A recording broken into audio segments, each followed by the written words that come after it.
Hello everyone, welcome to the stream. ESA Cup Season 5 continues with the final stream of Week 1. 3 games for you, one from Group B, that will be our first, Penta versus Vivid United, and two from Group C. We have Eagle Empire versus Team Avoid by GHR Esports, and Quintex versus Royal. So, without further ado, let's jump into Let's jump into our first map. We're going to be talking about these teams, and let's start off with Penta Sports, who they as an organization have had quite a lot of success within ESA Cup. They won the first series. One of us first season even, but as a roster, it's pretty much the same roster. Couple of minor tweaks from ESA season 4, where they went out in the first round of playoffs. So hopefully, starting this season out a bit stronger, looking to get a bit further than they did last time. Looking over at the other side of things, Vivid United, a new organization for the console scene, and very successful R6 team over on the PC side of things. But when it comes to console, this is the ex-Kodak roster, Team Kodak by SP Esports. Obviously, they left that organization, and their best ESA placement has been in the 5th place. They've got a couple differences though as well. Exia, former player of Team Black, who's also an organization or a team inside of ESA, in the same group, in fact, also in Group B. They had a 7-2 win. And Wizard, one of the best German fraggers on console. Very aggressive play, and I hope we're going to see that soon. But to see that, we want to see where we're going. So we're going to head into our map veto very shortly. And in fact, here it comes now. A 9-map pool, 8 are out, 1 is in, and it won't be Skyscraper. So again, these teams favoring the less aggressive maps, and you can see that as well. Border going out. Oregon is a bit of a surprise. I thought we might be going there just because of how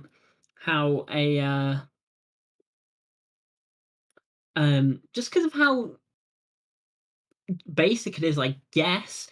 Clubhouse as well is a bit of a surprise. Penta are making sure we go to an interesting map, and Bank, Chalet, and Villa remaining. It's going to be between Bank and Chalet, so 2 very aggressive maps once again. Attackers should have a lot of purchase, and we are going to Chalet. Vivid United choose to start on the attack inside. Penta will get the defense. And that's our sort of playing field, I guess. Looking at these 2 teams, I have to say that Vivid certainly do look quite strong. Obviously, Kodak have had a good had a good time in the past, 5th to 6th last season. But anything could happen, and Penta might just come in here with a new lease of life. They did do well in the group stage last time, so we'll just have to see how that goes. And we are now into that operator ban phase. And I mean, Thatcher is an obvious one. It's actually a bit disappointing that we saw the Thatcher ban, obviously, just because of how I don't want to say basic, but I guess, yeah, sort of basic that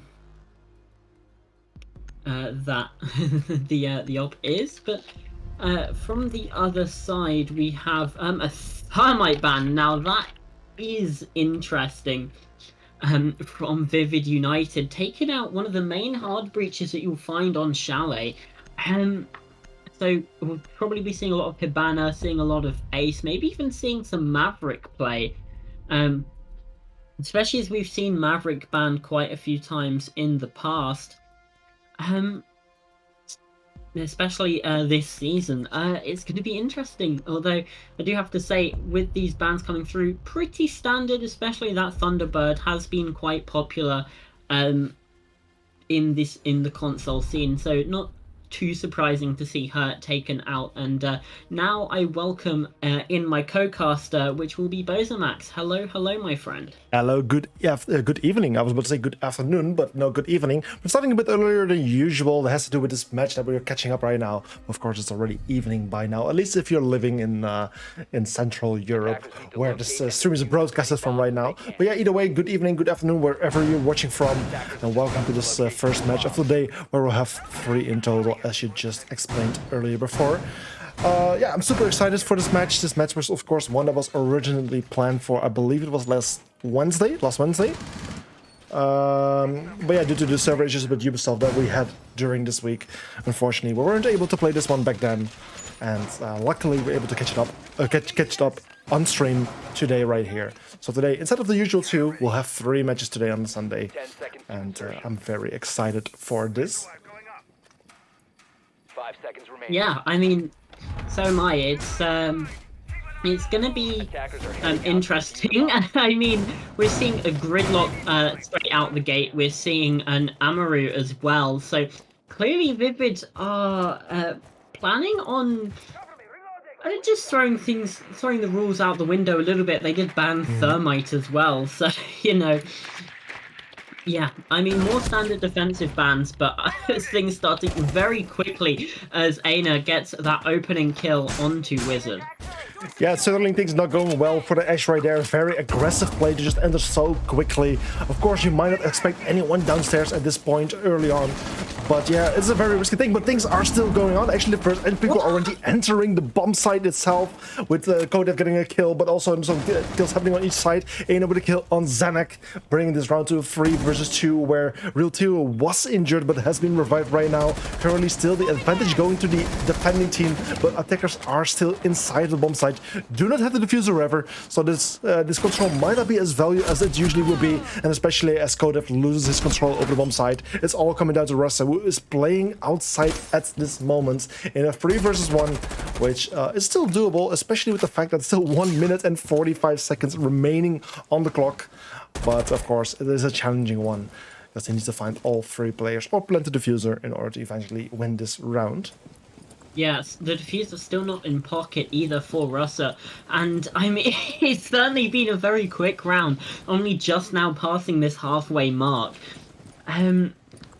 So yeah, this is an opportunity to slow things down a little for Russa to maybe try and work these angles, work these positions a little bit more. I mean, Penta have certainly started out very strong here, as that's Aina getting a bit of an angle onto the Gridlock, but no shots gained, and in fact drops down to the bomb site because that diffuser is still inside. And it looks like a complete rotation from Russa. I'm not too sure where he's off, but certainly going over to Kitchen, apparently, try and work a different approach. Yeah, this is maybe one of the best things you can do at this moment, because, like, of course, all 3 enemy players were kind of pointing in this direction. They knew where he was coming from, and coming from a different angle does provide some new options, but of course, eventually they will still find him, and then they will call it out, and this is how they mentioned in the end managed to find him, take him out, and it's the first round there, going to the defending team, which is Penta Sports, and therefore setting the score on 1-0. So yeah, an interesting round from Vivid here. Maybe their way to say, like, hello, this is our new team or our new organization. Let's say hello in a very interesting way. Let's make it a very memorable match. But unfortunately for them, it did not go well as they were hoping for. No, yeah, again, very interesting. I know that's a bit of a crutch word, but I mean, there's only so many ways that you can describe the sort of lineup, the strategy from Vivid United in that first round, and interesting certainly is one of them. We didn't even really get to talk about Penta at all. They brought along the Solace. Again, new operator, very strong, sees all the drones and everything. Capcan and Doc being brought along as well this round, along with an Oryx. So Yeah, it seems like Penta are also maybe leaning towards a bit more the exotic sort of compositions, as Vivid seem to have calmed down a bit. They've got, you know, Jackal, Yana, Twitch, the usual suspects, as it were. Yeah, it's certainly a bit more usual. I think the first round, like I said, it was maybe just a bit of a guess, a bit of a way just to introduce themselves, to just make a nice point stand. But yeah, now of course they have realized, okay, like, hey, this was fun this first round, but let's get serious right now. And that's exactly what we're seeing. Much more serious operators. First, nice attempts, but yeah, unfortunately for the Jekyll there, right on the board within the first 30 seconds, that's code of being taken out by the Kapkan right there. And fortunately, he will no longer be able to use his scanner. Find some very useful information for him and his team. And it will be a 5 versus 4 from now on for the remainder of this round, which is a good start for Penta right there. Yeah, again, Penta starting things off very well. Nades coming through, but Risk manages to evade. So that vertical pressure not quite coming through for Vivid as they still try to work this library approach. And it seems like Risk is going to drop down. So that leaves just Karma up here over on this southwestern side of things. And yeah, that's big for Vivid. They've able to get a bit more of that pressure, but still Nesto is trying to you know, just stay on the aggression, I guess you could say. As now it's Wizard. We know that he's a touted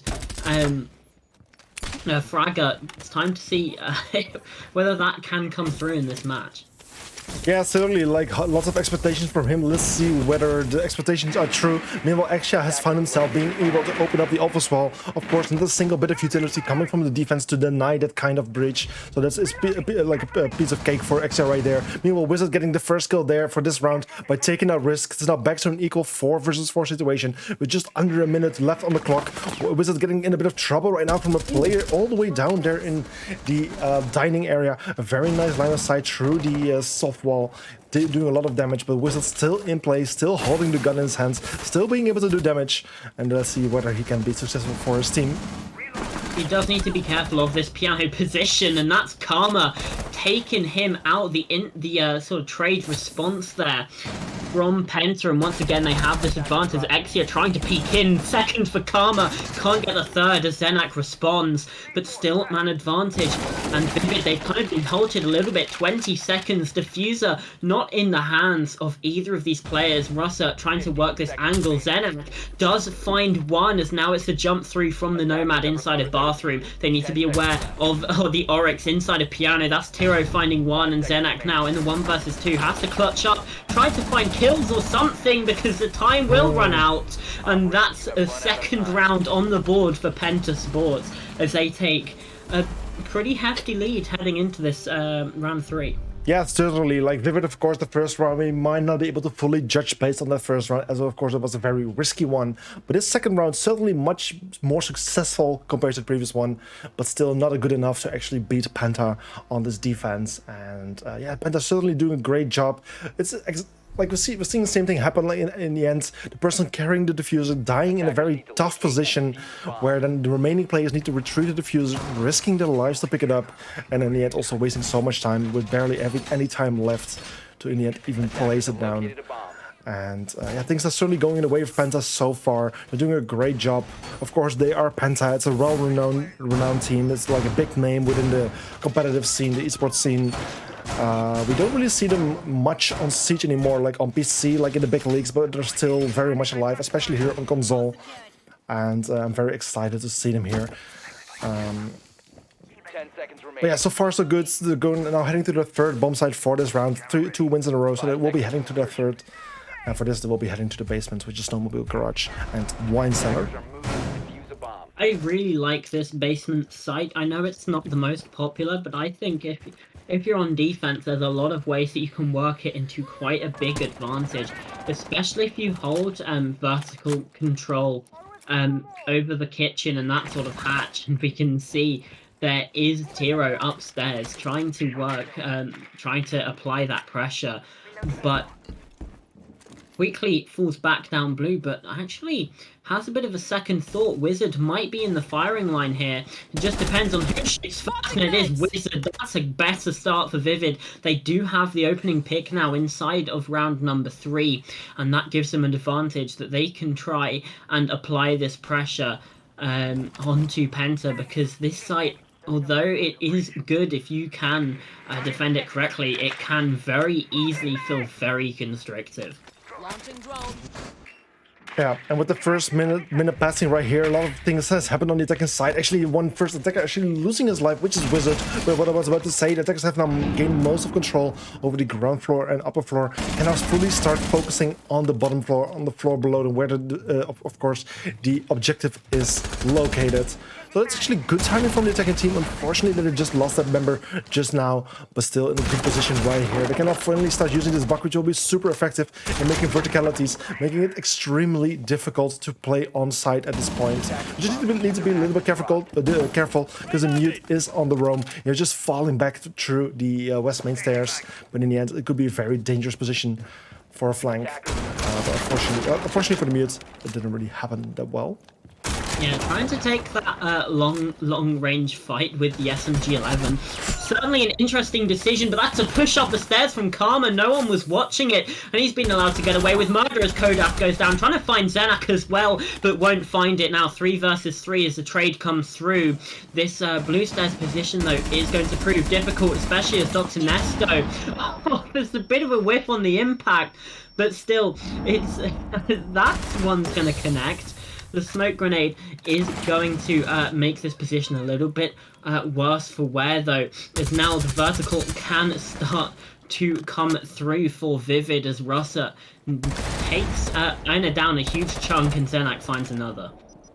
Yeah, meanwhile, luckily we've seen that Exia has been able to open up the garage wall, which is of course a huge thing for him. From there, he can eventually hop in and go for the plants as long as his teammates are able to cover him. I would say that this would be a good moment to do so, as the defenders have their hands full on all of the other positions they need to cover. When you then see Exia being inside, the Twitch trying to go for the cover, unfortunately failing right there, but luckily Exia is managing to get the injure on the new player, but as his teammate dies as well, it's just a 1 versus 1 position right here, but no, unfortunately no. Aina with the final kill, sorry, not Aina, the other player with the final kill, the Azami, taking out Exia with the diffuser still in hand, not being able to place it down, as his teammates who were tasked to cover him, unfortunately fell down. And yeah, that's another round for Penta right there. A 3-0 score as it stands right now. And things don't seem to be going the way of Vivid right here. And seem to be very successful for Penta instead. Protect your bombs from being defused by attackers. Yeah, managed to turn that one around in a situation that I thought was just a bit unwinnable, but it just came down to that clock in the end.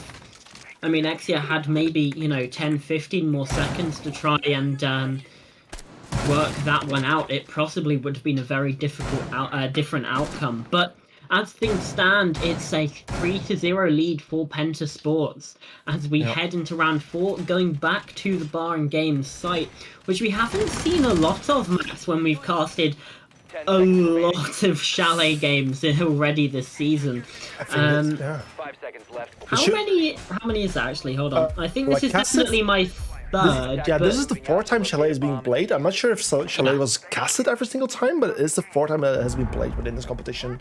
So I would say that it has been casted at least 3 times, of which 2 back-to-back by us. Yeah. Oh, yes, I remember that. Yeah, I think this is my 3rd. Actually, I might have casted all 4. Either way, it's it's been a lot. So we've seen Chalet quite a few times, but we haven't seen Bar Games. So Penta opting to stick with the more traditional methods, you could say, as it seems to be an off-site for quite a few teams. It's certainly a tricky one, like especially the window from where you're easily able to hop into the bomb site. That's always a tricky thing. Like you need to get cover at all times, and then of course also from Bar, like Bar has become much more playable compared to the previous version of Chalet, like as it was since launch, with all those softballs towards the fireplace area. Made it very difficult to defend it, and luckily it has become more easy to defend. but it's still quite tricky. And as Coda falls, we also see Aina falling on the battlefield. So right now it's a 4 versus 4 situation with the Flores and the Frost off the board. Flores, of course, she has placed most of the traps, assumably, so she will still be able to do something for her team. But with Coda off, all he can do right now is just watching cameras, spectating people. But besides that, it's all over for him this round. Yeah, I mean, you definitely need for that bar game site either a mirror or a frost. They do have the frost, but I feel like with the mirror taken out of play, it's just makes that slightly more difficult. However, that is going to be Vivid, who are having a bit of an easier time with things. It's that Zenek taking out Risk, who hasn't really been able to get into this game so far. However, there's still plenty of the map for them to clear. And it's going to be Tiro, probably the first engagement up here on this mezzanine side, and maybe Karma on those blue stairs. And we can see the push stuns come through, and there's Wizard. He's looking for Tiro as well, but the prone angle, oh, he's not able to find it. Twitchstone caught him out, and he's sprinting. Russa only just finds it, and that's a double for him. Nesto now in a 1 versus 4, 2 players very low. Exia pretty close as well, but with the angle from behind, it's a 180 flick. Still watching the hatch, and that's another kill. He needs to be aware of this fireplace position, but it's not quite there. That's Wizard finding it, and Vivid collect there first. Yeah, finally Vivid being able to collect their first round. A very unfortunate play from the Jaeger right there when he was laying down at the office wall, just waiting for the wall to open, but unfortunately missing his shots on the player right there and then getting found. A very nice attempt right there from, was Nesto, I believe, who was the last one alive from Penta inside. Nice attempt, but unfortunately not being able to withstand all 4 players who were still participating against him. And that's indeed the first round there for Vivid. It took some time, it took him 3 rounds, it was the 4th round eventually that went to them. And let's just hope it will be the first, the first start of a comeback for them right there. As we could usually, I mean, we could definitely use some more close matches during this competition right now. As the first week, I mean, we haven't seen a single overtime so far. I think the closest match that we had so far was a 7-5 score, which was pretty close, but not close enough to have an overtime, of course. And of course, the whole thing about overtimes is if a team goes to overtime, you can no longer earn 3 points, but then the winning team will earn 2 points, and the losing team will earn 1 point. So far, all the teams that have played so far either have 3 points or 0 points, but no one yet with either 1 or 2, which would of course be like a very interesting mix-up for the standings. Yeah, absolutely. I mean, obviously, overtime is a very small portion of the possible scores. So, with it only being week 1 as well, and not every game is being played, you can't quite base things so far. Although we have seen a lot of very, we've had 1-7-0, 1-7-1, 3 7-2s as well so far. So a majority of these games have been anything but close. It's been rather impressive. We have seen, 7-5, 7-3, 7-4, but they're only 1 apiece. Yeah, we actually see very interesting plays from Risk here. He's actually able to spot the Jekyll right below him. Of course, that's one of the interesting things that Risk can see. Like he's kind of like the IQ for the defense, as we like to call him, and this way he's able to find the Jekyll, something the Jekyll is probably not even thinking about this point. And as I am just moving the camera, he actually finds Kodev right there below, and Kodev probably has no clue how he was able to spot it so easily. A great play. Great play from Wizard right there, and not that great play from Wizard. Just magically having nades being thrown upstairs, but magically appearing again right in front of him as they bounce back down. Such a nice magic trick, but unfortunately not working in his way.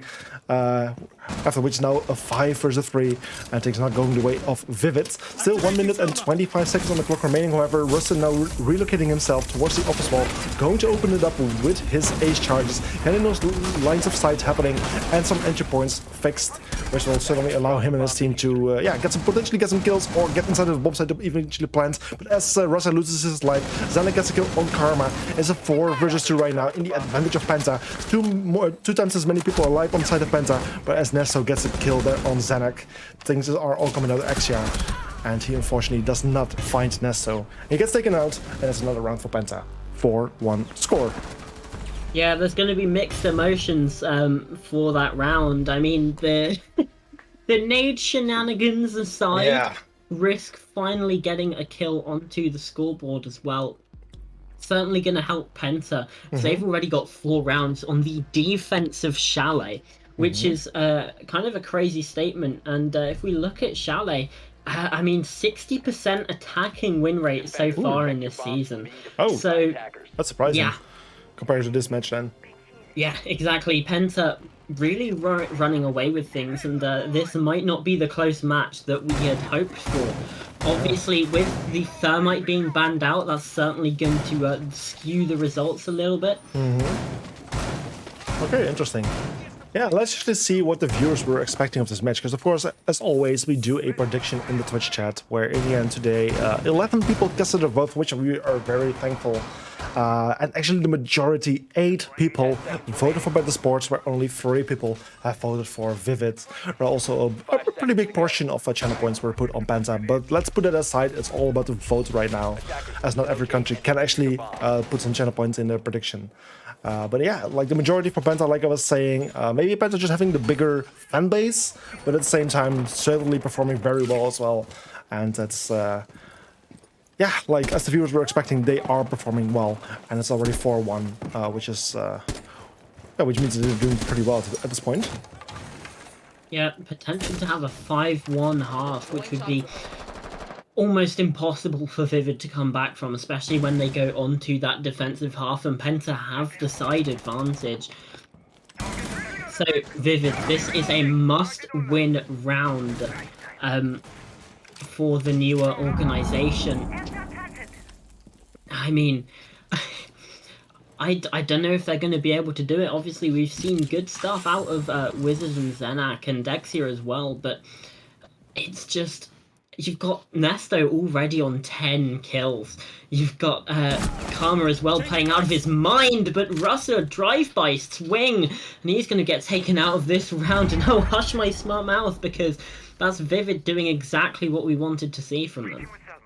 Yes, exactly. It's a good start for Vivid, even though their timing, I mean, it's not optimal, but it's still fine. They still have 1 minute and 40 seconds remaining at this point. Still Real Terror playing in the same position like last time, waiting for people to get in, but in the end, he does find his first as Wizard taken out after Wizard got a kill on one of his teammates. Zanuck then with a kill on Aina. It's a 2 versus 4. Things are completely different, the completely other way compared to the previous round, where Penta had doubled the man count compared to Vivid, but this time it's different. Vivid on the lead right here in this 4 versus 2 position, with just 2 Penta members right, like pretty close to them, both playing offside at the moment, just waiting for them to trying to take the top 4 control, where which of course is their first step of this attack. And they're just trying to find him and stop him in the tracks, which is actually going very well. Nesto finding Zenik, almost finding a second one right behind him, finding a person there in Fireplace, but unfortunately that's the code of getting killed Nesto, and then Exia with the final kill, meaning another round has been won by Vivid, a 4-2 score, which is not optimal, it's not nearly ideal, but it's the best they could make at this point. And with this 4-2 position, they will go to the Rolls Up, where they will now need to play as the defending team, where Penta will need to attack, and hopefully for Team Vivid, the defense will work out a little bit better. Yeah, like you said, it's not optimal, but a 4-2 scoreline is certainly always workable into a winning position. 5-1 almost never, because you're obviously only one round loss away from needing to get to overtime. It's a much more difficult position how much that 1 round can do, just because you go from a 2-round gap to a 4-round gap, which is unimaginable difference, especially when it comes to the mental side of things. Winning the last round of the half, and in fact winning 2 of the last 3, is certainly going to be a positive in Vivid's mind, and it's going to make sure that, I mean, they've got at least some momentum heading into this. Yeah, surely, of course, this is certainly one of the good things, and like you said, it is technically an attacking favor map so far, especially within the ESA competition.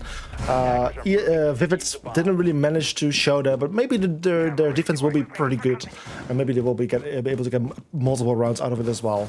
And maybe before we know it, it might just become a 4-4 score, but that's really up to the upcoming rounds right now.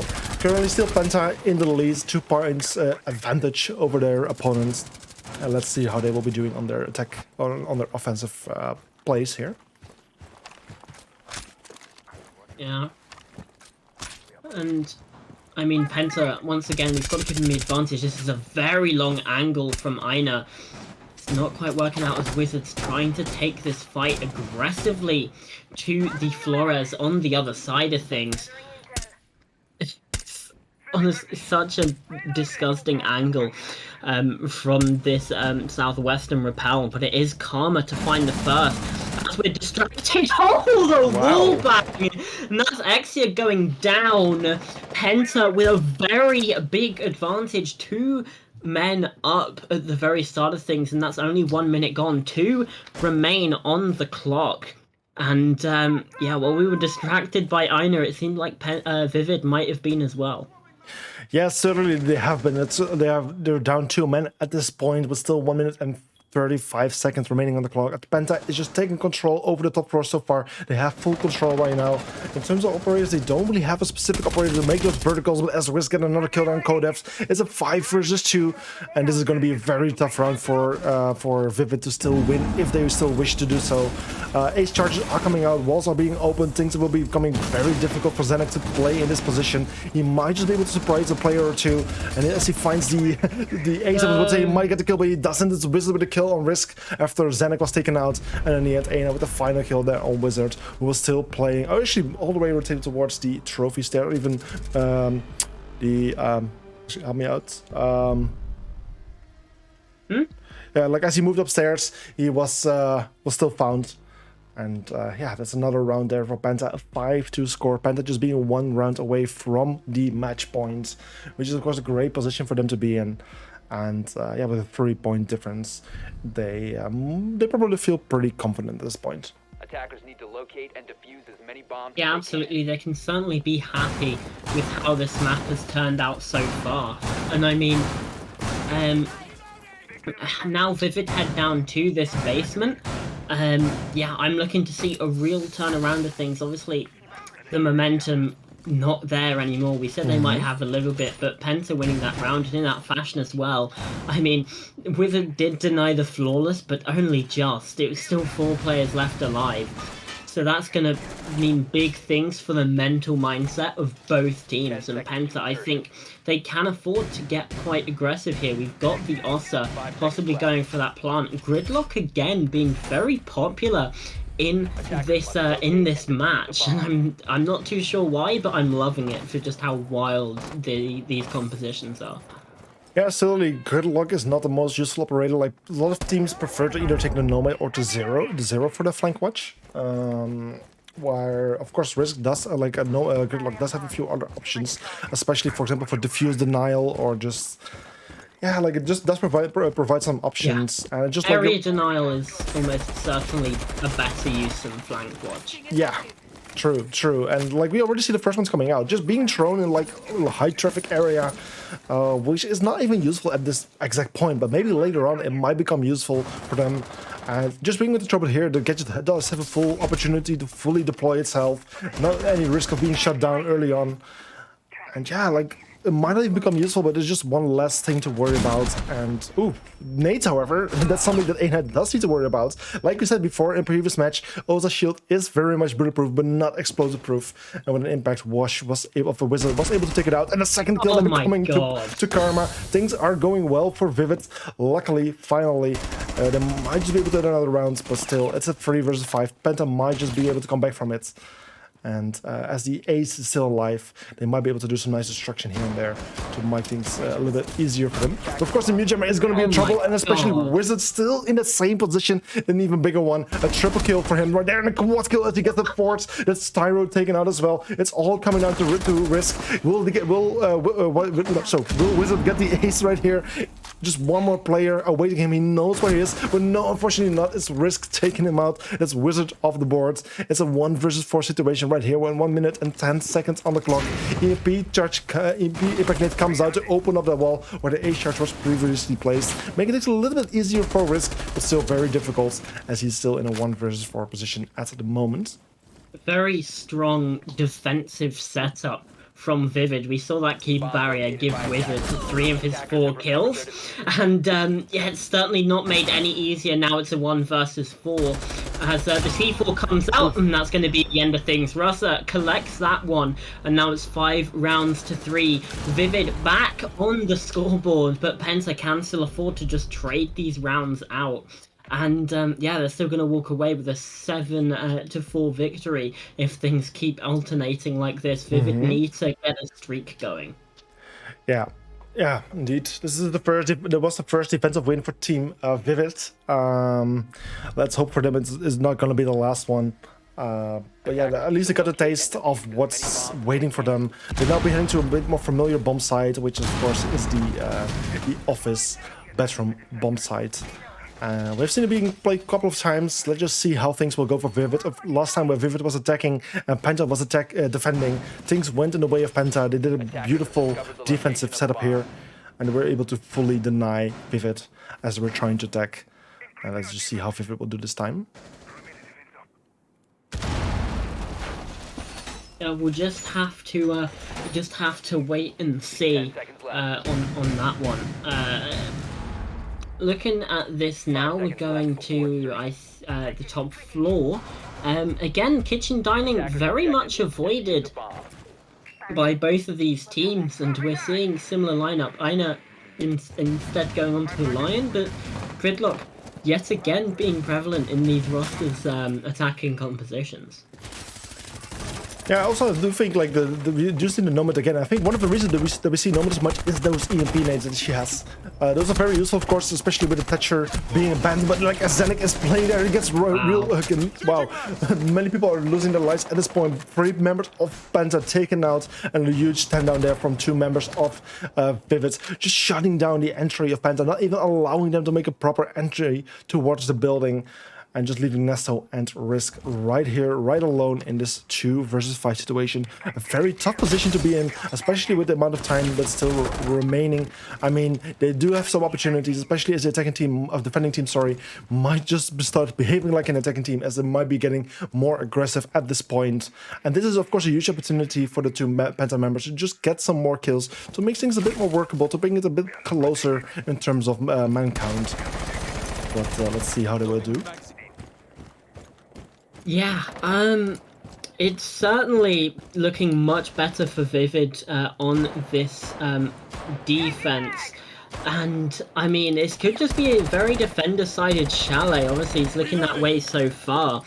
As Vivid, yet again, proving very, very strong here.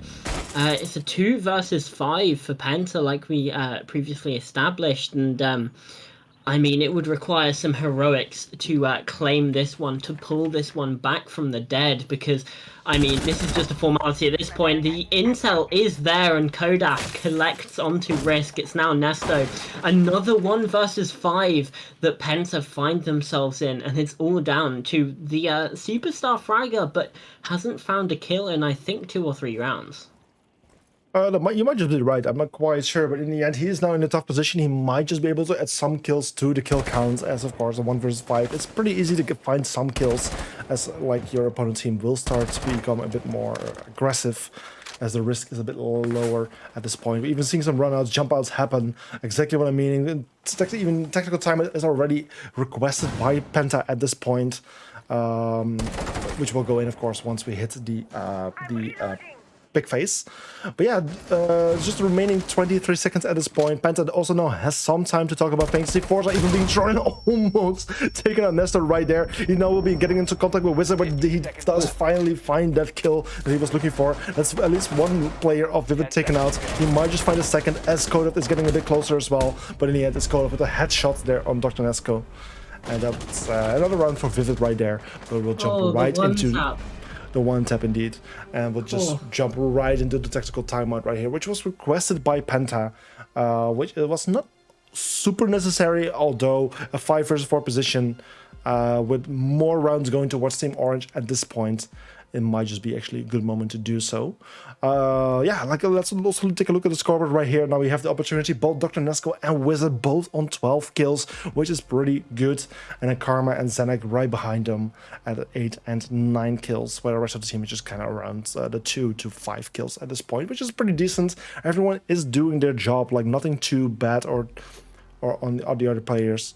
But yeah, like let's see whether Penta is able to just re-talk through the strategies right now to see how they can deny these wins going to Vivids, these rounds going to Vivids, and still work things in their favor, as they only need 2 points, and that already for the past 2 rounds. Yeah, I mean, to be fair, Penta, I mean, very good timeout, in my opinion. That's kind of the perfect time. Yeah. Try and hold some of that momentum as well. I mean, they've only won 2 out of the last 6 rounds. So at that point, you know, you kind of want to slam the brakes a little bit. And, I mean, just trying to deal with this Asami use from Vivid United, they're using it so well to reinforce their positions to just make themselves even stronger. And I think, yeah, they just need a discussion on how to deal with that, because the Azami use from Vivid has been so strong. And personally, I think it's one of the main reasons that we are finding ourselves not having this at like 7-2, 7-3, is because, yeah, Wizard has just, those keeper barriers made such a difference in the setups, the positions, and the way that Penta need to approach this stuff. Maybe some Gon 6s might be in order just to clear some of that, clear some of those barriers, because they're just making it such a difficult time for the attacking team. Yeah, Gun 6, a gadget you almost would completely forgot about. I think it's kind of one of the most underused gadgets at this point. I mean, I cannot remember seeing it the last time on stream. So that's actually a good thing to point out, that they do still have that 1 to their availability, and they can easily use to deal with those Azamis and deployable shields. So it will actually be lovely to see that one at one point. But for now, yeah, light attackers are making the first way in. First attackers are inside of the building, just making their way into Piano, getting the first bit of control towards Blue Hallway, where they will soon find their first opponents. Very quick from Penta, actually, getting this map control in their hands very quickly. Within the first minute, they're already applying pressure onto this library, onto this top blue. And yeah, that's the sort of thing you want to see. They're not letting Vivid get comfortable. There is some damage coming their way, and the ADS will stop that nade. There's a second one as well, and those not catching, so the nades from Tiro, and actually that's just the only frag grenades that we saw from Penta, so that shield position is going to need to be cleared out by maybe Dr. Nesto, or if they're bringing along a Gun 6, that's the perfect time to use it, or it can just get shot out by the Twitch, but the shield still stands. And it is something you need to be very careful with. Actually, in a very strong position where we often see the Frost playing. This deployable shield is such a big obstacle, so you can obviously see through it. You will now spot the Twitch right below it, behind it. Of course, Twitch also is aware of the position right there, and has actually accidentally jumped to the wrong player. God. He finally gets the first player there on risk. We'll get the second on Carmine. Will he get the third? There's one more just laying on the floor there. Even though it's injured. Is it a Frost trap? No. No, I don't think. No. No, I don't think it was. For a second, I was like, because he just got injured seemingly out of nowhere. I didn't hear any gunshots either, so I was like, was that a frost mat? I don't know. Certainly not under the window, at least. But yeah, I don't quite know about that. But Nesto does find one onto Exia, so it's a 3 versus 2 now, and Penta have the advantage. You wouldn't really think it, but things have not gone the way of Vivid at all. But Aina is caught unawares by Russa underneath, and now with Tiro as low as he is, advantage swings back to Vivid, especially with only 25 seconds left. Penta have to get a wriggle on here, and that's going to be such a good kill from Russa on the top library stairs. It's all down to Dr. Nest, and he spotted the player. He's still not able to find it. Zenak with a single slither of HP left finds the round for Vivid and keeps things going, keeps that momentum charging forwards. Yeah, beautiful round. Of course, it was almost going the way of Penta, as they did eventually find the majority in terms of man count, but luckily Vivid was able to fight back, make things back to equal, and eventually win the round. It was so close with the pistol fight just there at the end of the round, but it is Vivid winning that round, bringing the score to 5-5 score. That's a 3 wins in a row for Vivid right there, just like we saw for Penta in the first half of this match. And now we're back to an equal score, 5-5. Both teams 1 point away from the match point and 2 points away from the win. So the upcoming 2 rounds are going to decide everything. Will we get a winner on either one of the teams, or will we go, for the first time during season 5 of ESA, to overtime? Yeah, and that's the thing. We started to go, yeah, Vivid will be lucky here to... Vivid could actually win this. They might get a 5-1 half of their own and actually win the game. Penta haven't really had a leg to stand on in this second half at all. And yeah, the way that this is now looking, Vivid in the driver's seat almost. It's very bizarre that Penta have actually let it get to this scenario, especially with they had their timeout and just nothing's come of it. Yeah, true. Like, of course, at one point there were even was a 5-2. 5-2. Yeah, Now it's 5-2. Yeah. Yeah, it's certainly interesting to see, and yeah, Penta, of course, now they must have been shaken awake. They know what they're up to. They were in a good position. They're no longer now, so they need to be very, very careful about their next steps, because in 2 rounds it might all just be over for them. So they need to be very careful on their approach right here. They're just playing pretty fast, like we have seen them do in the previous rounds. They're pretty well at getting the first bit of control over the map, the first entry going. But then, unfortunately, they start losing the control and just Vivid fighting back. Again, we're seeing the Jekyll being in play, finding footprints of both of Mai and the Malusi, but they need to be very careful, because one of the things they are not aware of is Wizards playing upstairs at this point. They have fully cleared the top floor, but they have managed to let Wizards slip past them, regaining the control of the top floor, which you can, of course, use in very destructive ways. Very destructive flanks might happen from here. You're just waiting for the right moments to throw the impact and start his flank, after which he might just find various kills and cause a lot of distraction on the attacking side right there. But unfortunately for him, there's a player just awaiting him. He did find one. It was a trade, actually. A trade, yeah. Then Nero with a kill and Aina with a kill, both 2 Vivid members that are losing their life. It's a 4 versus 2 situation right now, and things are becoming very difficult for Vivid at this point. There's still 1 minute and 15 seconds on the clock. Buck is still working his verticalities to make it very difficult to play on site, and this will make things very tricky for Zanuck and Russa here, of which their positions are most likely known at this point.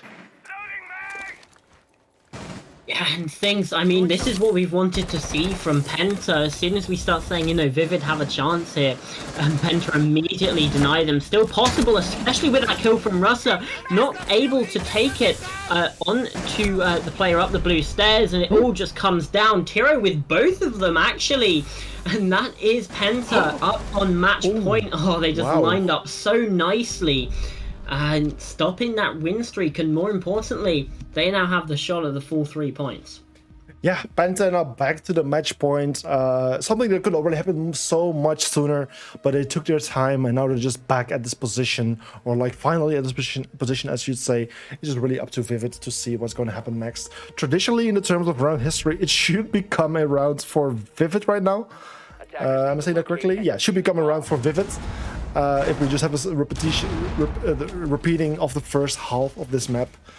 But let's see how things will go. It's just really up to the teams whether the match ends right here, or whether we'll be heading to overtime, where the match then will be extended with a maximum of 3 rounds. Yeah, absolutely.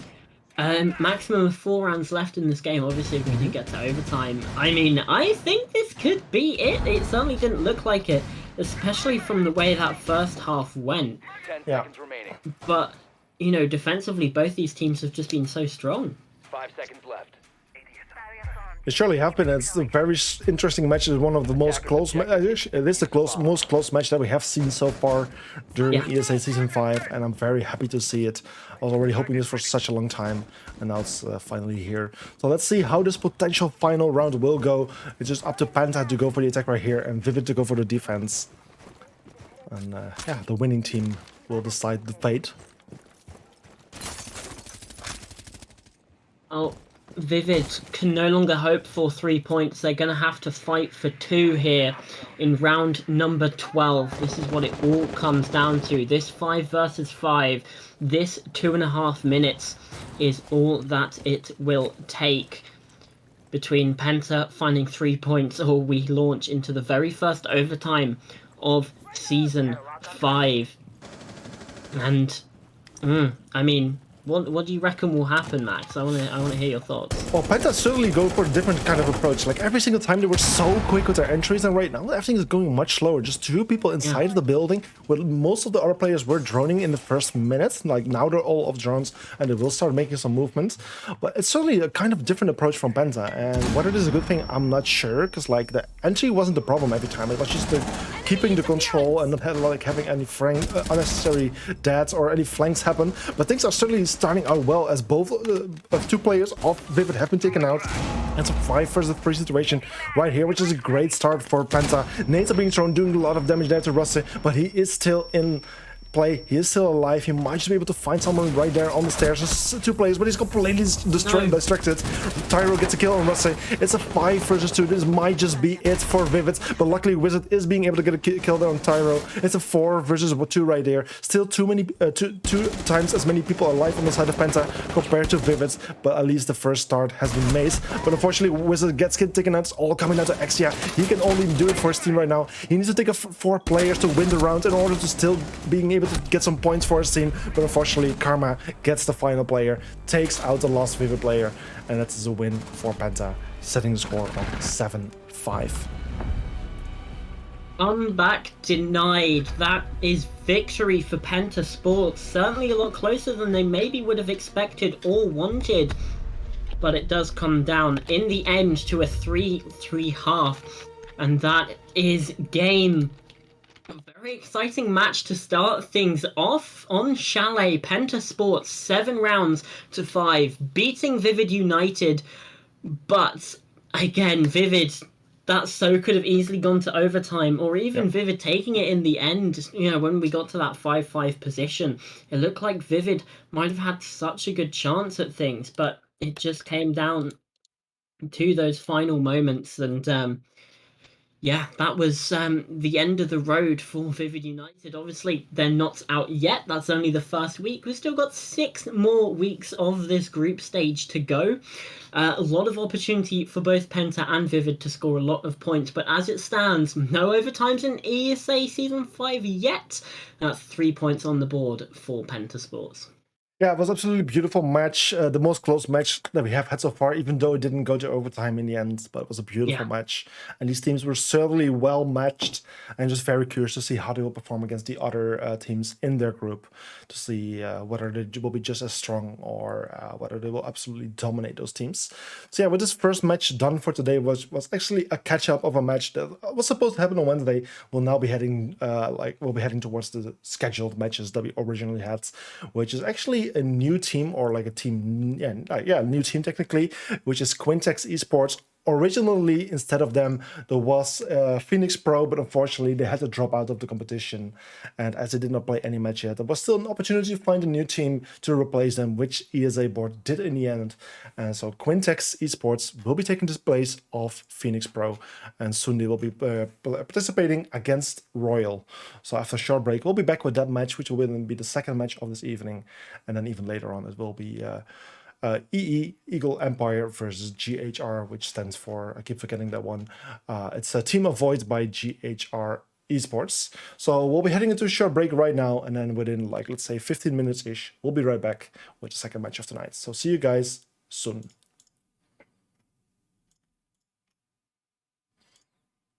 If I can find the right screen. There we go. Yeah. There you go.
welcome back. We've got the map ban coming up. Actually, not the map video. Ah, right. Whoopsie. Well, that was not supposed to happen. There we go. Professional as ever. Yes. We're going into the map veto phase. So let's just get this over and done with. Quintex starting out, and they are going to be taking Cafe Dostoyevsky off of the board first. Next is going to be Bank from the side of Royal, and then Border following up. So again, we're whittling down these maps, taking away some of the newer ones, like Theme Park as well, which will also be taken out by Royal. Skyscraper, though, is still in there, and I'd be very excited to cast a Skyscraper. I haven't seen that map in a hot minute, and it's still staying in there. Villa and Oregon taken out now. I don't want... Please be Skyscraper, not a Chalet, please. Okay, well, Chalet number 5 for me this season. Yeah, that's turns out the map video was in fact correct. We didn't have to update a thing, and Quintex starting out on the attack, I think. Yeah. Yeah, it's indeed attack. Quintex yeah. on attack. Yeah, you're correct. Yeah. Yeah, so I believe the players are almost ready. Let's just quickly jump into casters, and then we can just wait till the match is ready, and then we can finally start with it. Cool. So yeah, there we go. it looks like we've got a bit of a delay in the lobby just starting. So it's us. We're back. Hi. Hello. Very excited again for this match, getting a Group C a little bit more completed. Group B and Group D, in fact, are already finished. Yeah. For the first week at least. Obviously, still 6 more weeks to go. But yeah, Group A, one of the matches is postponed until the end of the season, and we've got Group C as well, where that match is also having to be rescheduled. Stark versus Entropy. Yeah, so like right now we have the two like match number 2, match number 3 of Group C, and then again one will hopefully happen next week, or will probably happen like in like week 8, sorry, which will likely be like the catch-up week or something. But yeah, that's eventually will happen. But at least we have 2 groups already fully completed for week 1, which is always cool to see. At least we now have like an idea of the standings a bit more. Like in the upcoming weeks, of course, things will become more and more clearly. Like, I don't know, like what's usually the week where you could almost decide, okay, like this is definitely going to be like the top 4 of a group. Like, of course, like things can literally change up till week 7. But yeah, like I think like after week 4, we'll generally start getting an idea of who are like the absolute top of the group, like the top teams of each group, and which ones are like going to be like a little bit lower inside of the group. But either way, I'm getting the go of all the players of all the teams of the hand cams. Everything's ready, so let's just jump into this second match of the day. And yeah, like you already said, Chalet all the way, Chalet again. At least we already know what we're looking at, and we have been warmed up for this match. So let's just jump straight into it. Again, like I said, Chalet number 5 heading off to the chilly French Alps for this one. Again, certainly not a rare sight this season. I don't know if I'm allowed, but I might just plead for next week that we just don't get Chalet at all. Just public announcement. Please no Chalet. Although we will see Ossa being taken off of the board here by Team Royal. So yeah, Ossa, we saw her in use quite a lot last game. Not quite to the best of her ability, I would say. But, you know, sometimes Nitro Souls can just be a bit difficult. Flores as well taken off the board. Those RCE Roteros can be very strong, and we've actually seen a lot of Flores so far being taken off the board. One of the most banned attackers along with Ossa, and that will continue. Valkyrie as well, a very popular defender to take away. And for good reason, obviously, those black eye cameras can just be so infuriating. Mirror as well can just remodel an entire bomb site, so it's not a surprise to see her taken off of the board here. As we head into round number 1, it's Royal defending, and it looks like they're going to the basement right off the rip. Yeah, basement, of course, like one of those comfortable bomb sites, like basically as long as Chalet is existing, which of course was one of the launch maps. But yeah, like it's one of those bomb sites that always people haven't felt so comfortable with. It's just one of those basement things. Like basements have so many hard walls compared to other bomb sites. Where also from below you cannot be contested, like no one can go below you to create any verticalities from below. So just a lot less to worry about. And even though it might not necessarily be the best bomb site anymore, or not the favorite bomb site anymore, it's still a great bomb site. And I've seen so many teams do pull off such nice defensive strategies right here. And it's also the interesting thing is how always things seem to be shifting, you know, like how previously like the garage, snowmobile garage used to be the main focus point for the attacking team, where now it's more like about wine cellar, opening up either or both of the walls and trying to plant eventually. It's just interesting how it keeps shifting. Yeah, absolutely. We've got the first action phase of of this map. We've certainly seen a lot of Chalet so far today, 12 rounds of it, in fact, and it looks like, I mean, hopefully we get another close game, although I don't know how much Chalet I can actually handle in one evening. Yeah, let's hope it will not be 3 times Chalet today, because of course we have one more match coming up right after this, so let's not hope for that. It's one of the things I was kind of hoping for, you know, when ESA was working on Season 5. Like, some leagues, you know, have like, for example, when they're in group stages, they have like double round robin, where then for the second match, sometimes maps are already pre-banned or something. I was kind of hoping they were going for something like that, but of course, this 7-week group stage is of course super interesting as well, with groups with size of 8 teams per group. Super interesting as well, but the other thing would also have been pretty cool. But yeah, meanwhile, the round has been going on. Yana finds the first. That's the Aruni taken off the boards. We've obviously already put down her laser gate, so that's the most important part of her gadget is being done. But still, she has a great gun, the DMR in her hands, which she can unfortunately no longer use now. And of course, then also the attackers have one less defender to worry about from this point.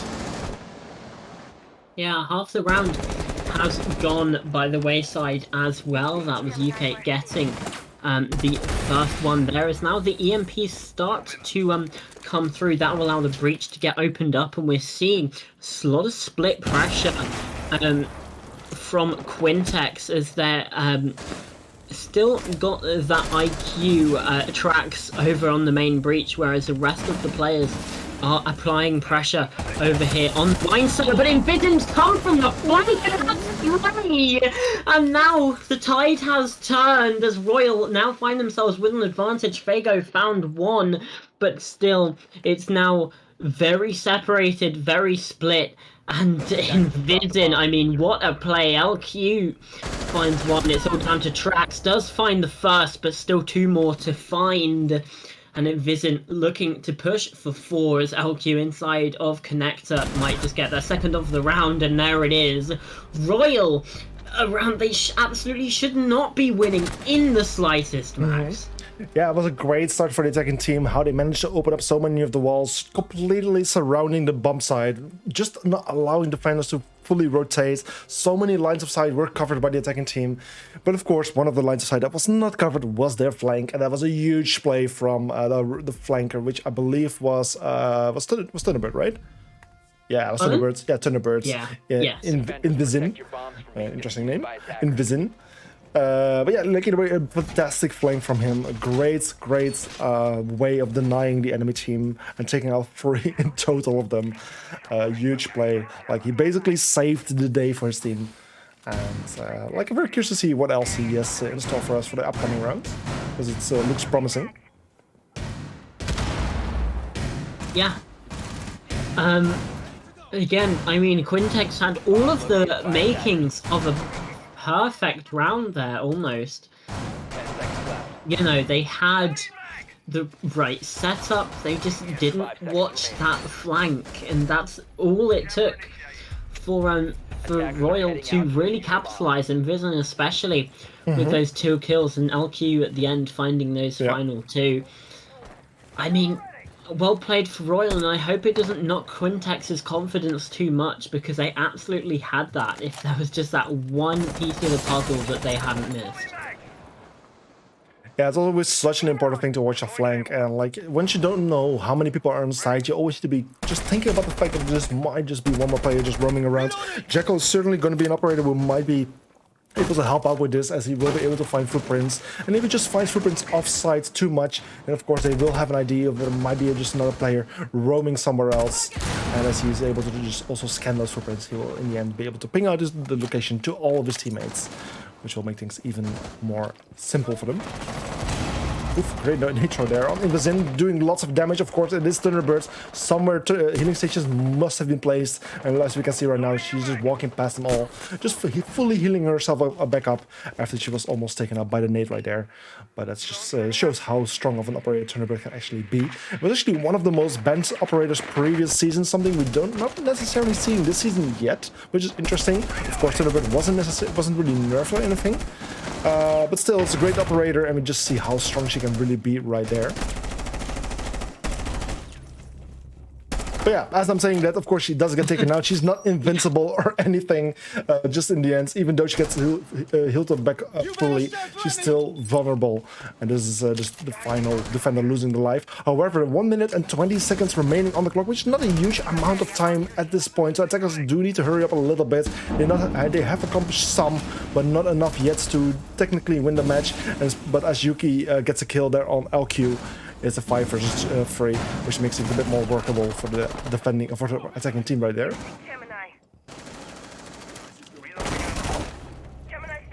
And Aiden is being just a little bit aggressive on that breach, like Royal need him to be, obviously in this position where they are a man down. Not anymore though, as 4 had something to say about that. It's now equal once again, but UK again just finding these angles and working them to the way they want, and it's an unlucky timing as now the plant starts to go down. Maxi unaware of the player there, and it's now all down to 3 players looking in his direction, and that's Trax to close it out. Quintex, a much better round than we saw in round number 1, and yeah, just really capitalizing on not getting flanked this time. Yeah, a great improvement for the attacking team right there. Of course, yeah, the flank didn't even really happen, I think, at this point. Like, I don't think there was an actual attempt. But yeah, of course, they did a great job. They managed to get some kills pretty early on, get a nice entry inside of the building. Just took a bit of time though, like it was only 1 minute and 20 seconds remaining when they got the first kill, and we're basically like at the reading hallway and office door. But yeah, in the end, of course, they did manage to find enough players to just work things around just enough, and luckily they were able to win the round this time around, which is of course a good thing for them. For the defenders, of course, they barely lost it in some way. Of course, it was getting very close, and with the right kind of adjustments, they are now going back to the same bomb site, and they will just try it for a second time, and potentially this time they will be able to make the difference and will be able to win it. 10 seconds to go. Yeah, well, I mean, that's what you gotta hope for if you are, 5 seconds to if you're Royal, because, yeah, I mean, obviously, this is tending to be an attacker-sided map, you know, that last round, that last game even was something of an anomaly, and it has hurt the statistics quite a bit, from 60% attacking win rate down to 55, but yeah, as things tend to go, attackers tend to have a pretty big advantage on Chalet. So, I mean, it's only natural that we would be getting you know, Quintek starting off strong here. It's just a bit of a change of pace from that game number 1 that maybe I just wasn't quite ready for. Yeah, indeed. Sorry, I was a bit distracted at this moment, sorry. But yeah, either way, attackers are making their way inside of the building. Nuck was just thinking to throw the nade there, which would have landed close to the smoke, but unfortunately the smoke canister was thrown, and therefore Nuck is now falling back. Nades are happening from below she, but she's not quite able to find anyone yet. Second nade, she's thinking about throwing it as well. Rippings are coming out. Information is being provided, but the question is, will she be able to land the nade? It's just very close, but unfortunately, no, the smoke is just playing just around the corner where the floor is solid, and therefore all of the damage has been buffed by the solid flooring, which in the end saved his life. Invazin, however, with the kill there on Yuke Sky, it's another attacker losing his life. This time it's a Jackal. It's now 3 versus 5 situation where LQ gets another kill there on Gunner. It's a 2 versus 5. Things are falling apart for the attacking team at this point, and with 1 minute and 25 seconds remaining, things are not looking too great for them. They still got a lot of time to work with, but not too many people to work with. But luckily, IQ finds a kill there on Invazin, but that's got taken out by 8, and now it's all coming down to Figo in this 1 versus 4 situation. Does manage to injure the smoke, but unfortunately for him, the smoke is being able to crawl to safety, from where he'll likely be able to be revived by either one of his teammates, or in the end by one of the healing utility of Thunderbirds. That does get picked up there. With 1 minute left, Fago is stuck in this very difficult position. Didn't quite see that proned player. They're just missing each other. But as now Maxi starts to aggress up these stairs, it's going to be much more difficult. And there's that final kill from Maxi just to close things out here. Royal once again take the lead, and that's 2 rounds to 1. So we head into round number 4, and I mean, both teams playing very, very well. Yeah, both teams are certainly playing well at this point, like even the players individually, just like Gunner just having 0 kills, and some players having only 1 kill, but it's only the 3rd round that just passed, so things can still go either way at this point. But as a team, they are playing well. Refrags are happening. People are covering each other in many ways. Lots of drone work happening as well from the attacking team. I just think they're doing really, really great at this point.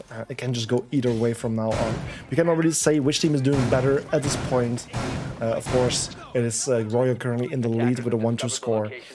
But like I already said, things might just get very differently very soon.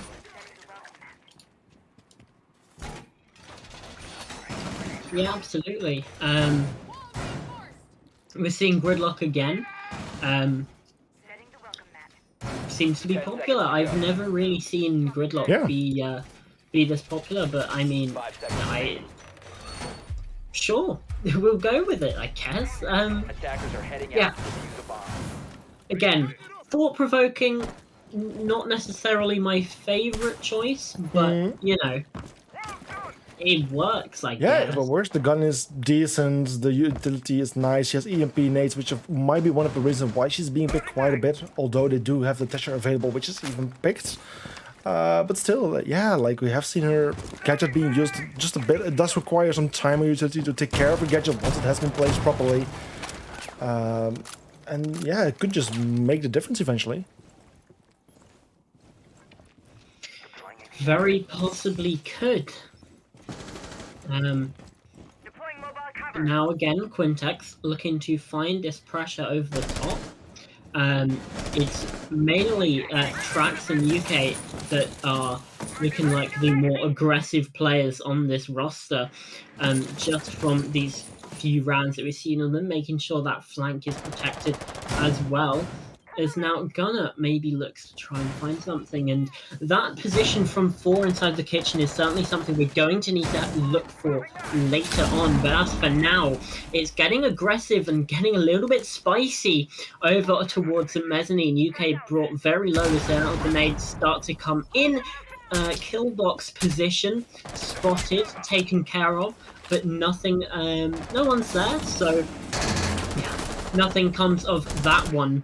But now pressure coming through as well onto this top library, this top blue position. Gunner taken down so low, and this could be panic stations starting to come in from Quintex, especially as LQ takes out UK as the opener of this map, and that's a lot of damage dealt onto Trax as well.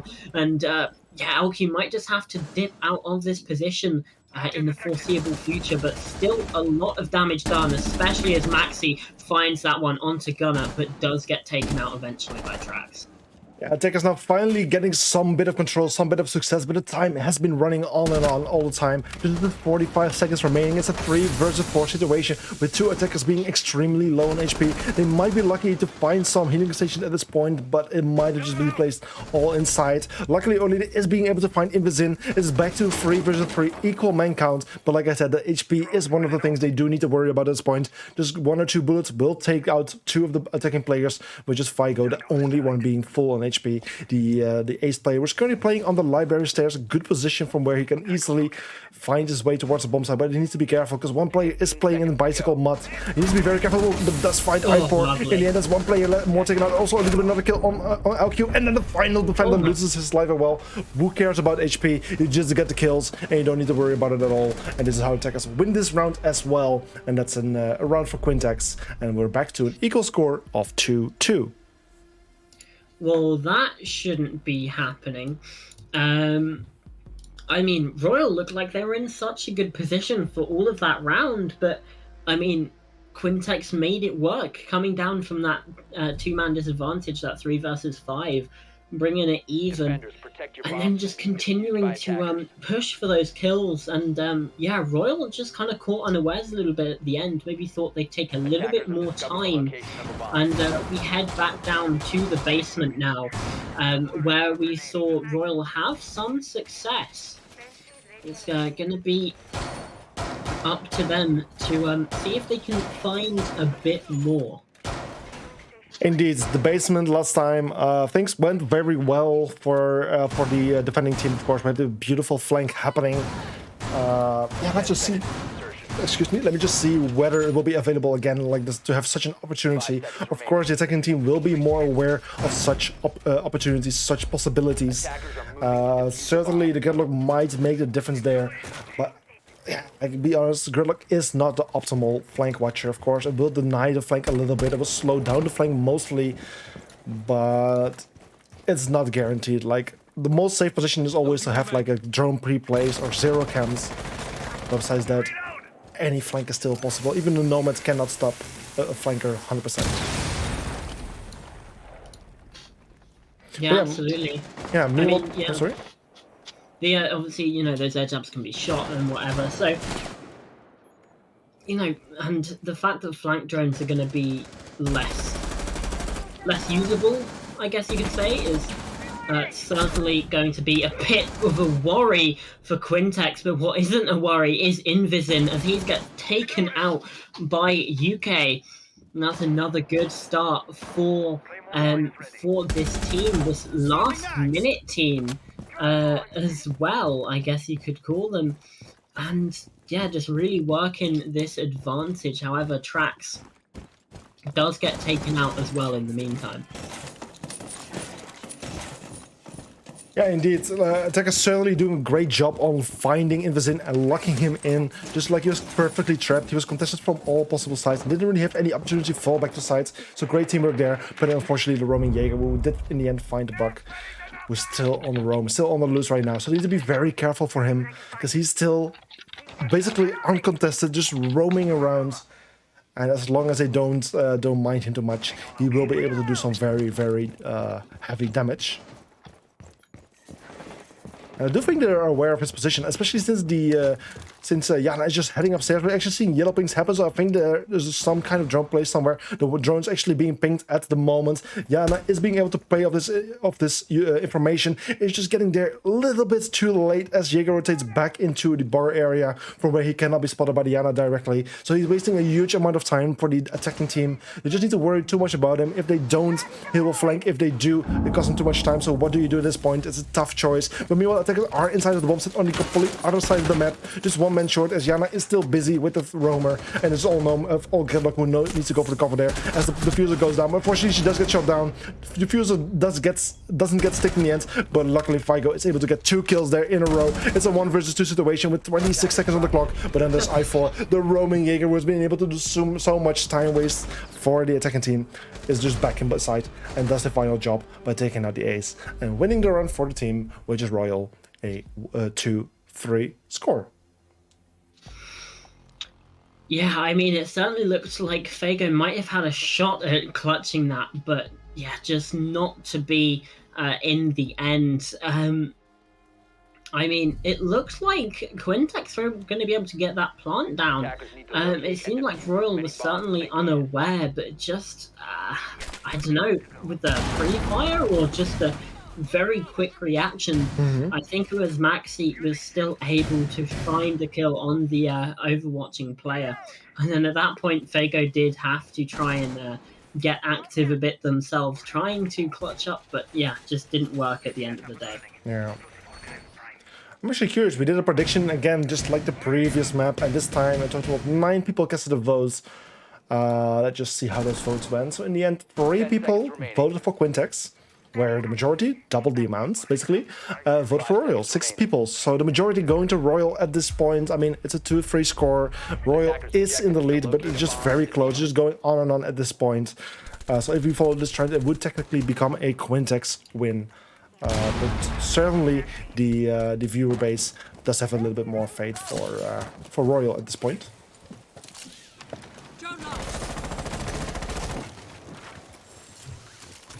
Yeah, but the attackers now approaching the building, looking for their first way in. They will soon starting to make their first entry. Lots of drones are coming out. They're just gathering the information. Not even sure why Ash is shooting the desk. Is there, I don't know. Maybe there was a bit of utility plays there, or she was just making sure there was no one hiding there. But in the end, she is now inside of the building. She's just making her first way in, finding her way into the library entrance, after which she soon can go towards the library hallway and do the first bit of damage. Luckily for her, no one playing in that area, so she's just giving away the area for free. And with attackers now taking lots of control within the first minute. It's actually a pretty good entry for the attacking team. The roamers, or sorry, the defenders are giving them a lot of space. Just Jaeger roaming just all alone downstairs in games, just waiting for one of those dangerous flanks later on.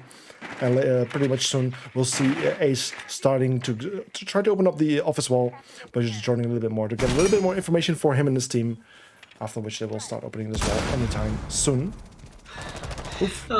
Envision absolutely having his ankles broken by this drone. Finally does get collected as now 4 on the flank, finds 1, that's a second as well, but Gunner responds with 2 of his own, and that's 4 being caught out as well by Trax, and all of a sudden it is just Envision left, goes for the swing outside. And that is going to be 1 kill, but no more. Gunner, I think that was 3 on the round there, if not 4.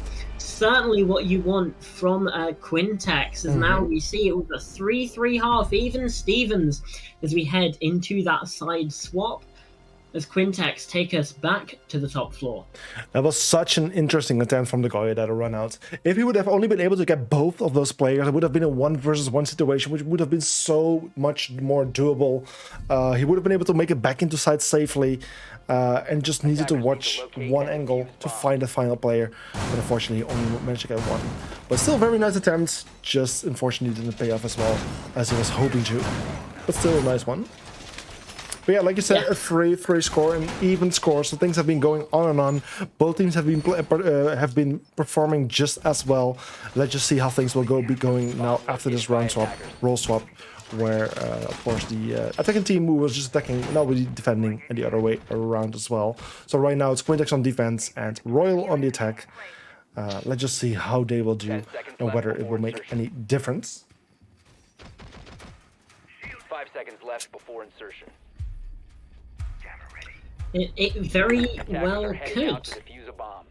Obviously, yeah, we're going to see pretty similar stuff from both these teams. We do have that thinker, obviously, and no gridlock this time. So seeing a bit of a break from that Australian comrade that we've been seeing a lot inside of well, this whole evening, in fact.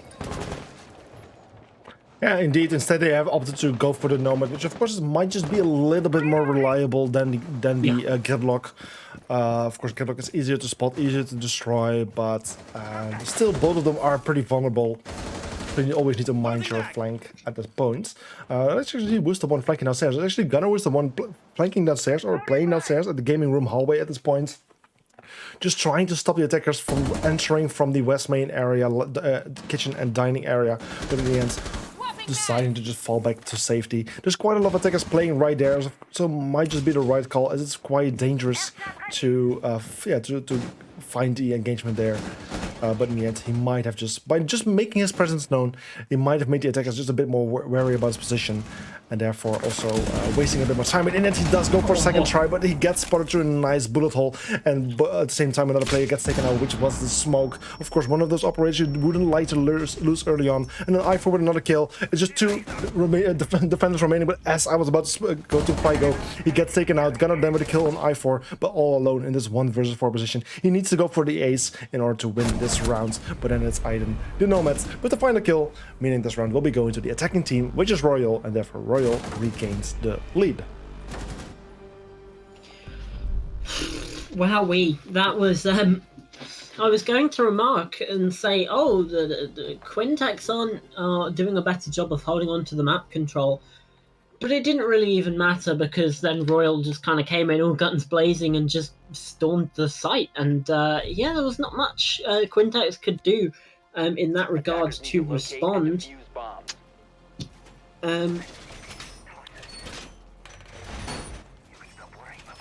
Yeah. So yeah, for the second defensive round of Quintex, we'll now be heading to the basement bomb site. Of course, they could have decided to go back to the same bomb site. Just try the second time. But instead, they have decided to go for the, let's say the very comfortable bomb site, which is of course the basement. A lot of teams really seem to feel comfortable by going here. And I think it's the same case here with Quintex. We'll just go for an attempt here. Let's see if things will be going a little bit better. Whether they will be able to be a bit more successful here. If, for some reason, Royal will be able to win this round and will be making a 3-5 score, that would actually be the first time that our team will be able to win 2 rounds in a row. And it will be the first time that we will see a 2-point score difference as well. So that would be very interesting to see. Yeah, actually, I think it's been perfectly back and forth. It is, it is. I mean, that certainly gives me hope for an overtime. I don't know if that does to you. But again, another very close game here that we're seeing. And also again on Chalet. Yep. It's certainly been quite a popular decision. Wow. To go here. That's certainly safe to say, but that's LQ taking out Gunner in the first section of this round, and Royal maybe just going to run away with things here on the attack. Obviously, we're seeing Fago bring along a Clash, which is not a decision I would expect, especially at this point, only being 1 round behind. But yeah, apparently Clash is in their meta. Yeah, of course, Clash can be a very strong operator as long as you play as a team.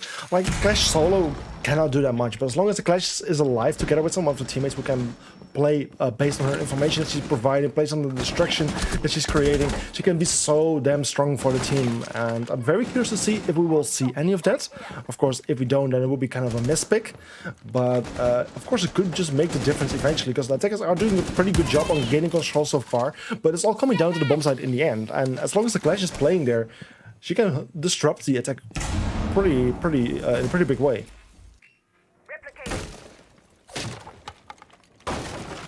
Yeah. Well, Yeah, we're just basically waiting for the attacks to make their way towards the bomb site. Yana just scouting ahead a little bit, lots of droning happening. Some new jumps still have been played, so they need to be careful with that. But there's actually someone playing in the basement hallway, actually finding the Yana hologram, which is very unfortunate for the mute right there. Otherwise, it would have been a very nice, surprising attack right there. And yet he finds the Nomads, but even though he's low on HP, he finds her with the SMG-11. But then there's the Ace coming in, just finding him, taking him out, and it's now a 3 versus 4 situation. Clash still in play, Smoke still in play, but with the 40 seconds remaining on the clock, Ace will now start using his gadget to open up some of those walls. And now it will start becoming very difficult for the defending team to keep control over the bomb site. But luckily the Clash, the one and only operator right now on the defense with the shield in her hands, can still play in lines of sight where the other players cannot be playing. Of course, with the cover of her shield. But yeah, of course, that only goes for her, as Olida exposes himself. He gets taken out by the IQ, and with only 2 players remaining, things are becoming very difficult, and especially as the Jaeger loses his life right there. It's all over for the Clash in this 1 versus 4 situation, I believe. And Yeah, that's another round for the attacking team right here. So as we already somehow pointed out, Royal winning 2 rounds in a row right now, and therefore scores now on 45, and it's the first time that one team wins 2 in a row and has a 2-point difference. Yeah, that's the problem with Clash is as soon as you're in a disadvantage, you have one less gun, obviously with the shield up. Attackers need to locate You're and not defuse able as to many shoot bombs back. as You sort of have to just be like a drone. Yeah, kind of, yeah. Which, especially when you get into that disadvantage, is almost like a double disadvantage because you have less guns anyway. Yeah, so that's one of the main problems. And yeah, in that situation, it just didn't seem like the Clash was being used to their greatest effect. So, interesting decision from Quintex. I'm not going to outright say it was bad, but things to learn, and yeah, I'm glad to see Clash not being brought along this time. Instead, Vega opting for the smoke. 5 seconds to Yeah, insertion. Clash would certainly not be a great choice, especially for a bomb site like this one. But yeah, indeed, Smoke might just be a good one, which they also had last time. I think then, yeah.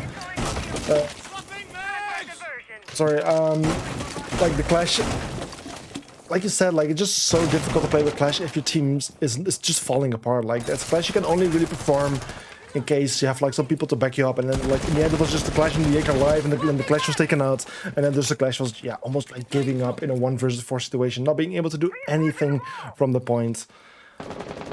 That's just a tough thing with Clash, because I'm not even sure which gun she took in the end. Was it like the SMG, or whether it was the shotgun? If it was a shotgun, it was even a worse position for Clash to be in. But if she still had the SMG, then there was still some chance for her. But even then, it would have been extremely, extremely difficult. But yeah, meanwhile, this round is now starting. Attackers are making the first way in. Jaeger was trying to contest him a little bit, but is already falling back a little bit more. Where now it's Thunderbird taking over that position. But in the end, attackers are also just heading towards the top floor, which is a better focus point for them at this point, as the objective can be contested and defended from above. So it will be certainly a good thing to mind the library area, or reading, as you can call it. Yeah. And seeing the sort of strategy from Royal this time, it's certainly taken them quite a bit to get over to this area. The top blue position is certainly very strong. However, that is going to be Maxi to take out Gunner. And once again, Royal starting this attack on an advantage. Ollie does go for the swing. Invision downed as well. That's in a frost mat. I don't know whether Maxi was as well, but that means it's now 4 versus 4. Ollie has the opportunity to go for these gunfights, shoots out the Gemini clone, and then goes for the swing on the window. It's certainly Tetchy, a little bit of an antsy position maybe, as the nade starts to come through. That's the shield taken care of. Trax now in a corner. The flashbang is going to completely render that useless. However, it's still this position on the top of the blue stairs that is just proving so difficult. It's another kill for Ollie and UK as well with a second, and that's going to be the round all done and dusted. Royal don't get their match point opportunity, and instead Quintex bring it back to within 1. Yeah, even though Royal just won 2 rounds in a row, Quintex is not having any of it. They're just fighting back and just regaining that 1 score difference. If they manage to win another one, they're back to an equal score, which we already saw so many times during this match. And of course, it would be a beautiful thing to see 2 times a 5-5 on an evening. I would love to see that. But let's first focus on this upcoming round, which will make that happen or not. It's just Quintex still on the defensive course, and they're now heading towards the master bedroom of this bomb site, one we have seen from them before. I'm saying that right? Yes, I'm saying that right. And yeah, let's just see whether they will be able to defend it successfully this time, because that was the first successful defense we just saw. Bomb located by attackers.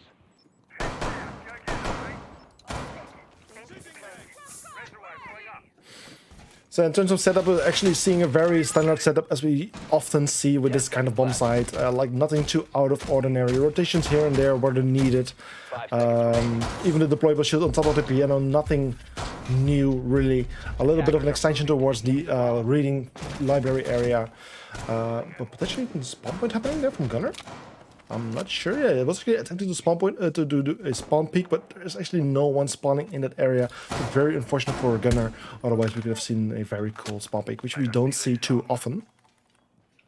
No, absolutely, and attackers tend to be rather clued in about the spawn peaks, but that one maybe just a bit less common. Obviously, you do tend to see someone maybe outside of the bathroom window or out of the solarium windows, but maybe not quite the library window so much. And a missed opportunity there. Obviously, no one spawned, so you can't really be here too mad. But this vertical game as well has been so pivotal. And that is going to be some damage out to UK, obviously, those vertical holes being spotted out.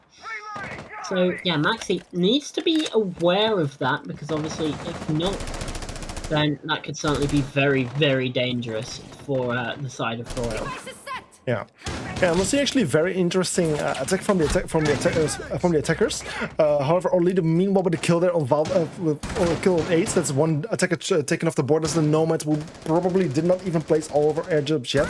But as I was saying, a very interesting attack from the attackers who are mostly focusing on the northern side of the map, trying to go up those trophy stairs, solarium stairs.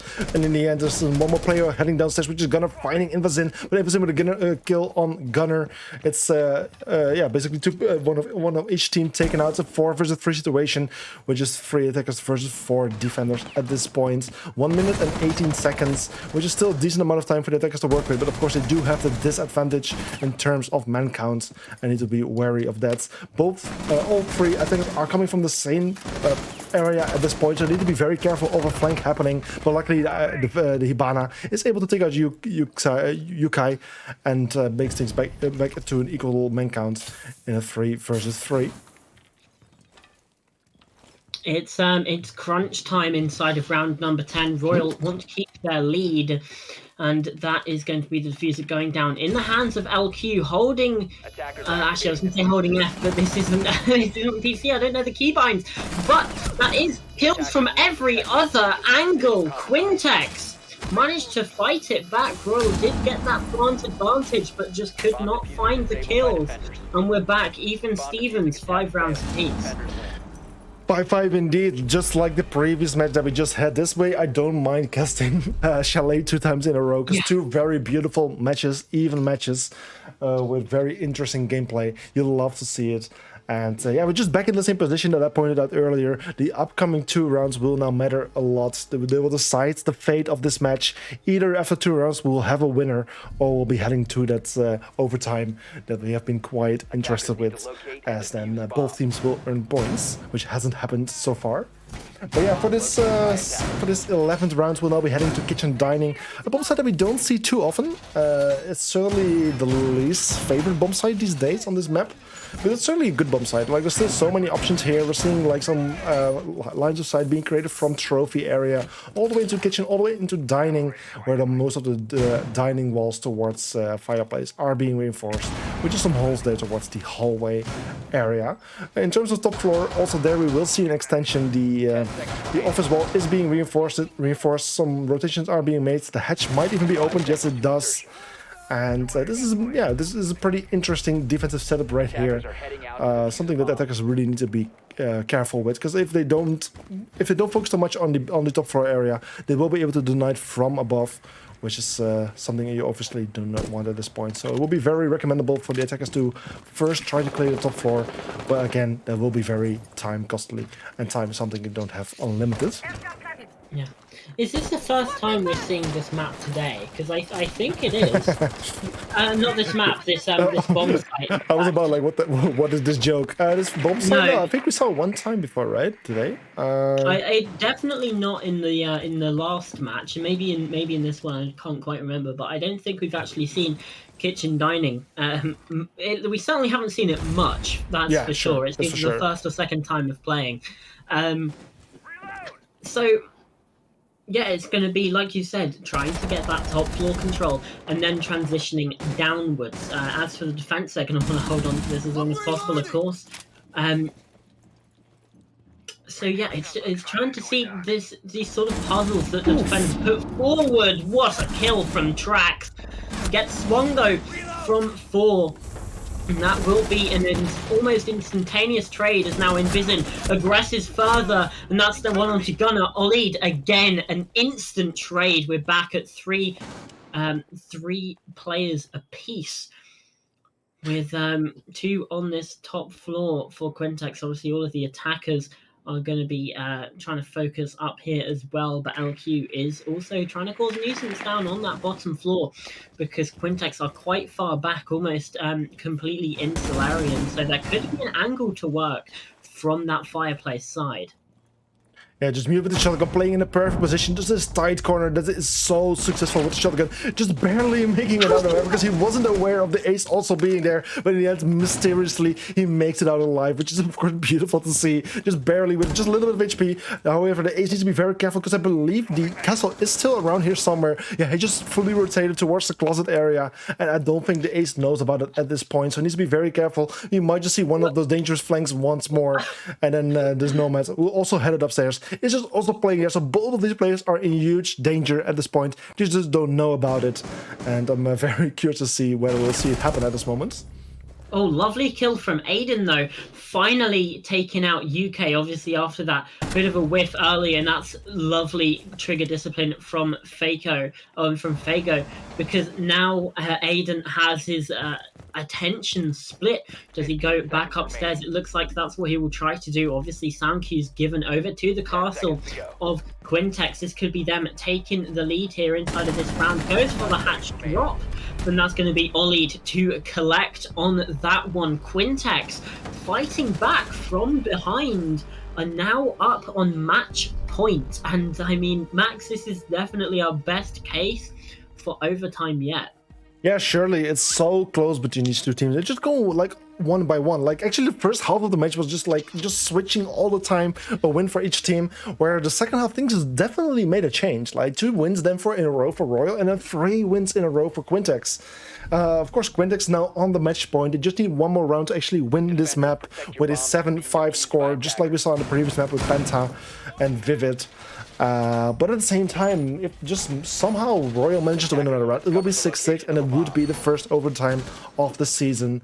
But yeah, for this potential final rounds, we'll be heading towards games and bar. Both that we have already seen so many times. The castle's coming out, which certainly could be handy in some of the cases here. Yeah, I'm very curious to see this one. Again, the very strong frost that we see so many times with the deployable shield on top of the stairs. Double ADS once more, and then this castle barricade will just help the frost to just hold on a little bit longer on these stairs, which will also be very helpful as well. Attackers are moving to defuse. At this point, I'm just very curious to see what the attackers will actually do with this kind of situation. They surely have got some idea of what's happening when they were droning just earlier a bit. And they will gain more information later on as well as they proceed throughout the round. But yeah, this will be... I think the attackers are up for a huge challenge at this point. And yeah, like ignoring the top floor might also not be a great idea. I just don't really know what else the attackers could really do at this point. Like, could you really ignore the top floor? Technically, you could. You could certainly go for a rush in and try to go for the plant. But yeah, like with the top floor being manned with certain people, they might just be able to fall back easily or even contest you from above, which is very risky as well. Yeah, I think if you want to ignore the top floor, you almost certainly have to go for an execute into bar, trying to sort of just go in from the fireplace, I think, just into that door to make sure that you can't get watched from any sort of hatch. And then you do still have the risk of mezzanine, so you at least need to clear this sort of fireplace area, and that's for making a good job of it. UK going down right off the rip here as Royal look to want to make overtime. And like we've been saying a lot today, that would be the first of ESA Season 5, as now Olid as well takes a lot of damage. The nade comes through, no kill found, but certainly a lot of damage, cleared the utility as well. And you've got this kill box position, which is looking a lot more risky for Gunner the longer that this utility keeps raining in the Gemini just to secure information. But Olid does connect with those bullets. Aiden with a trade, though, not onto the same player. That's Gunner going down. Now, Royal have this advantage once again. Will we be seeing overtime? It certainly looks like it with a 2 versus 3 now as Fago at least manages to find some sort of response. It's still man advantage for Royal, and they have a minute left to go as well. So it certainly seems like they could be rooting for this one as the birds will now start to come into play. Buck and Sledge making this bomb site almost unlivable for this defense. They're going to have to try and hide in that sort of back storage connector area. And now that position is known as well. Fago, where will he turn? Where will he try and rat away to? And obviously, Olid is playing out in the corridor over towards the kitchen, a bit more removed from the bomb site. So if Fago goes down here, that could certainly be huge. But he spotted one. He spotted the legs of Maxi as well. It's an absolute disaster. Is now 4 shot from behind with a 180 flick, 15 seconds. And so low. Fago needs to hold on. UMP in hand. Does he get the kill? No, it will be overtime. No 3 points for Quintex as we now head into round number 13. The first time ever in ESA Season 5. What a game. What a round. What an attempt of the castle. Finding just 2 players at the hatch. Like, it's such a tough position he was with all the verticals being created, but somehow he managed to stay under the radar, found the clueless Yana just dropping the hatch and then spotting the feet of the Sledge as well. Such a huge play, doing lots of damage on the Buck as well, but unfortunately still losing the gunfight to the Buck right there. I can imagine there was some form of anger after losing that gunfight right there, but still a beautiful attempt, which will go down kind of in the history books, you could say, because it was a beautiful one. But yeah, Probably unfortunately, 1-2 though from 4. Let's face it, that was a beautiful clutch as well. It was, especially with the kill onto Olid. I don't even know, like, just wild, truly wild. And I must say, the attackers did such a good job on clearing all of the defensive setup. The castle barricades, the frost mats, the deployable shields that were taken care of so fast and so well.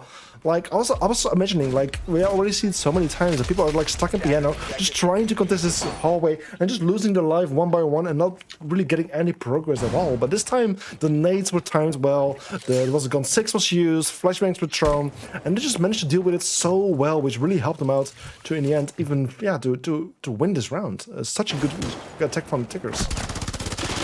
Gunner under some early pressure, although will be the solace that comes out on top 4 after having that beautiful clutch in the last round. Unfortunately, opening death here in the first of overtime.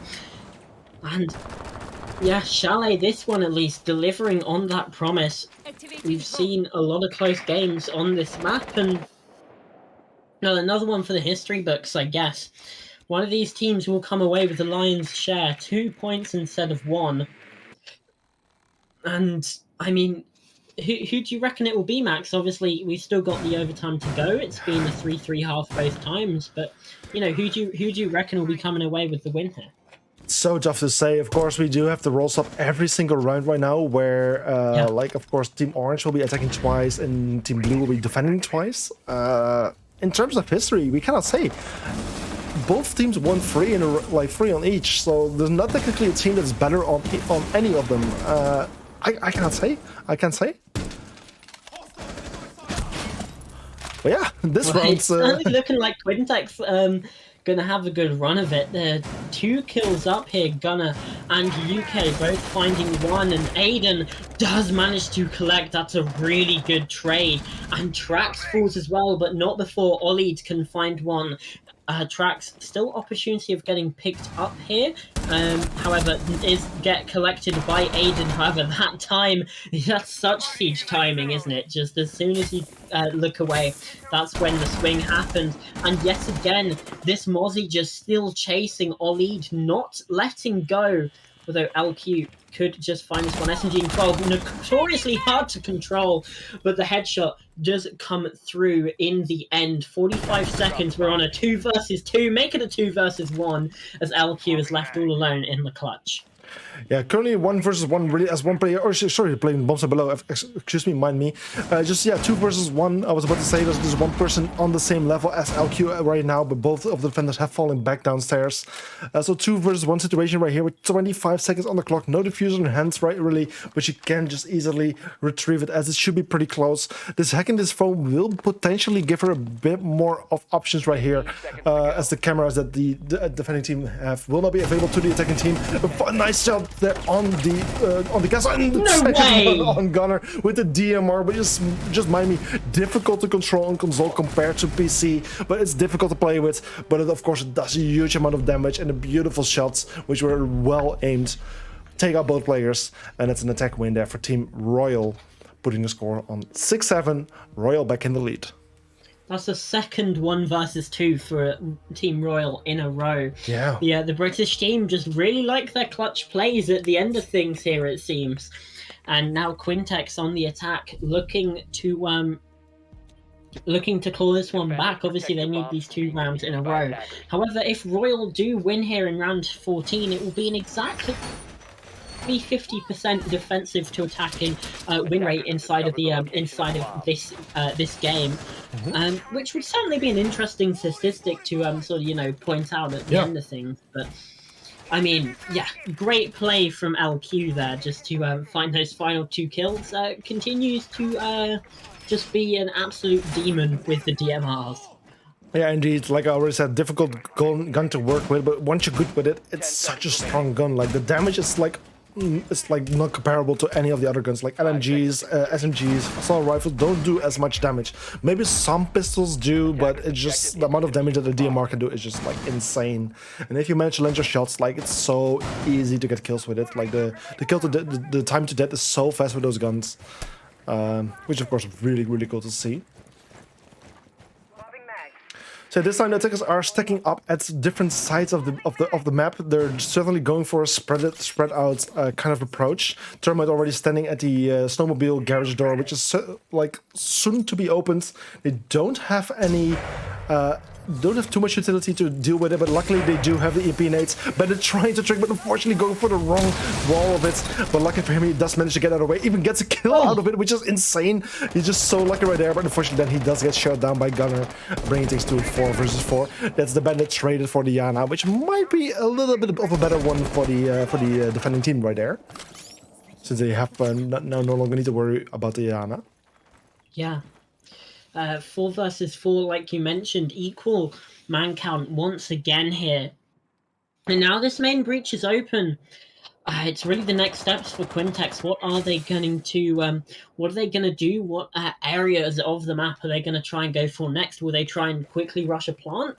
It's suddenly very difficult. It looks like they're going to actually just go round all the way to the other side, try and focus in on the wine cellar. Obviously, now that main breach is open, it means that's going to be a constant point of worry for Team Royal on this defense, and they've still got players posted up here ready to capitalize, as it looks like there's going to be a push coming through on the other side over towards the north, just creating a little line of sight there on that main car garage wall as the smokes do come through. But Fago has a diffuser, so this is entirely a fake over on the southern side. And I don't think Royal are falling for it. I think they know something's up here, especially with the ace opening things up on that car garage wall. Still 50 seconds left to go, so plenty of time for Quintex to work things out here, especially if they can find the next pick. That would open up this round immensely, but they don't have much time to do it, especially as the defense is sitting in these turtle positions, you know, down in blue. But here comes Trax bursting through. Maxi does find one, but that's Aiden Invisim with a trade. 2 versus 3 now as Quintex try to hold on in a lead. Opening ends now through the main breach. No diffuser in hand. That goes to Fago. He's not inside the bomb site. 20 seconds as now I4 collects. It's all down to Fago. Has to try and clutch 1 versus 3. Finds one onto Invisim. It's still possible, Max, but with these 2 players to find, it's not going to be done. And Maxi secures it. Royal remain kings here inside of ESA as they take the lion's share of points 2-1, as it's an 8-6 victory to the orange team. Indeed, it's a royal win with a 6-8 score, which is of course a beautiful, beautiful score. They will only get 2 points instead of 3 since we went to overtime, and it's still also 1 point for Quintex. So still, even though they have a loss, they do still get something out of it. Something other teams, other losers can't say, as not a single other losing team did manage to get the single point. So at least they're still a little bit better than the other losers, but not as good as the winners, of course. But it will certainly help them out in the future as well, as it did get some of those points. So of course, a beautiful match. Finally, the first overtime. Even though it was Chalet again, it was a beautiful match to see. Again, 2 well-matched teams, which I'm very excited to see again in the future, to see how they will do against the other players, other teams in the group. And Quintex and Royal, 2 worthy teams that we certainly need to keep an eye out for. Yeah, I agree. I think that was a very, very good match between these 2 teams, and I mean, you gotta hand it to Royal. You had 4, you had LQ with those clutches at the end. I mean, you can't take that away. That is, just superb stuff from those 2 players. And I mean, if they didn't get those clutches, Quintex would have gotten the full 3 points there. Yeah, indeed. That was a beautiful match. We still have one more upcoming for this evening, which is Eagle Empire versus GHR. So we're basically going to have a short break of, again, about 15 minutes or so, and then we'll be back with the final match of the day, the final match of the week even, with some still to be catched up. But oh my god, no way. Yeah. It's crazy. Yeah, so after today, we were hoping to have all 4 groups taking shape right now, every team getting some points, or at least play some map. But unfortunately, there's still a few to catch up. But those will be happening in the upcoming weeks or so. So we'll always keep you up to date with that one. Yeah. But for now, we'll have a short break, and then we'll be back in about 15 minutes. So see you guys soon. Bye.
Welcome back, everyone. It's time for our third and final match of the evening and our final match of the week. It's time for Eagle Empire versus Team Avoid by GHR Esports. So we head into the map Veto. It looks like it's Avoid banning first, and we'll see what they have to ban for us as we get this veto underway. And it will be Clubhouse coming out. Now, I am, for one, hoping and praying that we don't get Chalet again. It's still in the pool by this point, but again, it is a popular map, so it'll probably stay until quite near to the end. But yeah, so far, no new maps, it seems like, as Sky Theme Park and Border all taken out and bank. And oh no. Please. Okay, Oregon. Please, Villa. Please, Villa. I'm being teased here. Yay!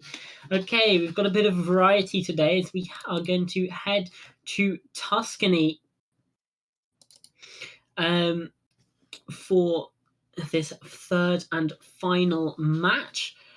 Avoid will be starting us out on the defense, and Eagle Empire will be starting us out on the attack for this map. I believe the lobby is not quite ready yet. However, we are working on getting that sorted for you quite quickly. Behind the scenes, we're working very, very hard to get this stuff sorted for you. So yeah, when it comes to Villa, hello, Max. Hello. We're back in action. When it comes to Villa, it seems like I've forgotten everything about every other map because we've just had so much Chalet. Yes, we did. Well, I believe we've seen Villa before. At least once. Yeah. At least once. It's already been played twice before, so that will give us a good look at the sort of side statistics. And yeah, it looks like we've seen a fair amount of defender wins. About 2/3 of the wins being on that defensive side.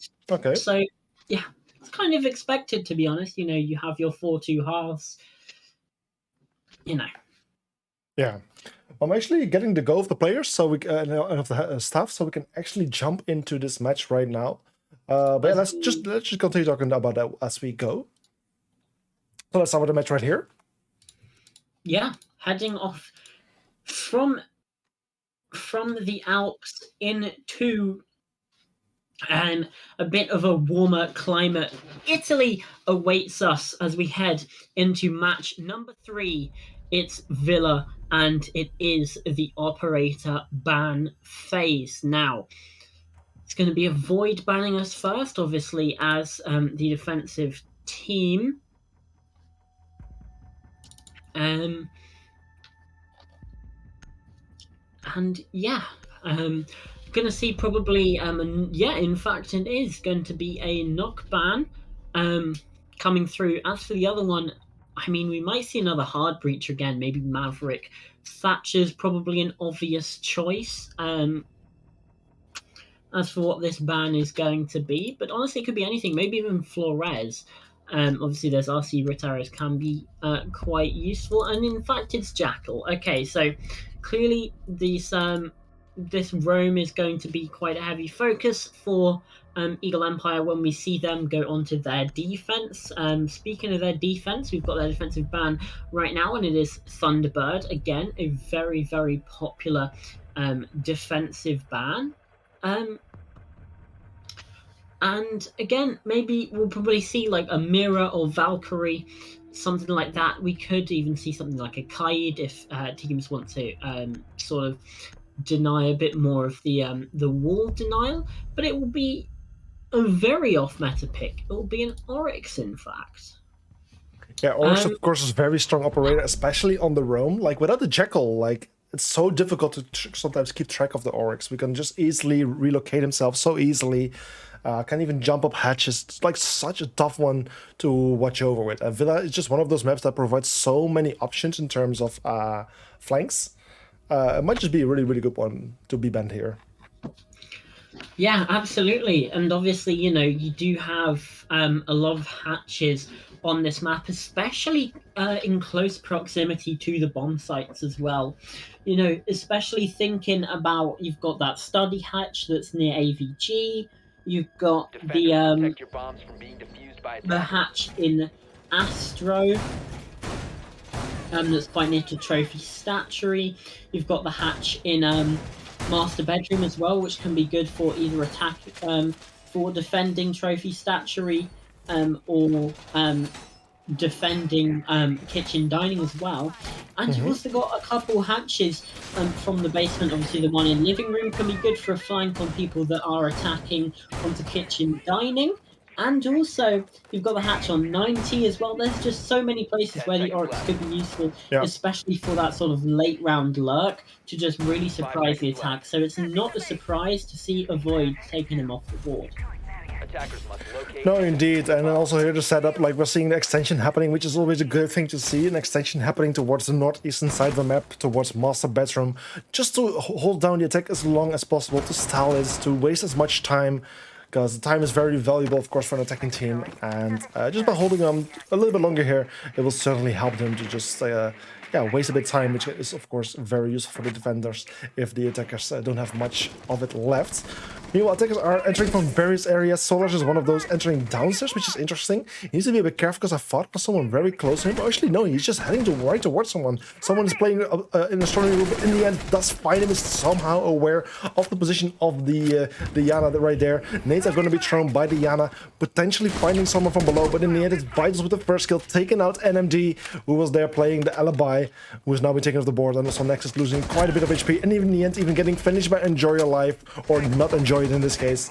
And then that's a kill by Sprexy, also Solars. It's a 4 versus 3 in this case, where the attack is still currently taking the lead and still has 1 minute and 50 seconds remaining.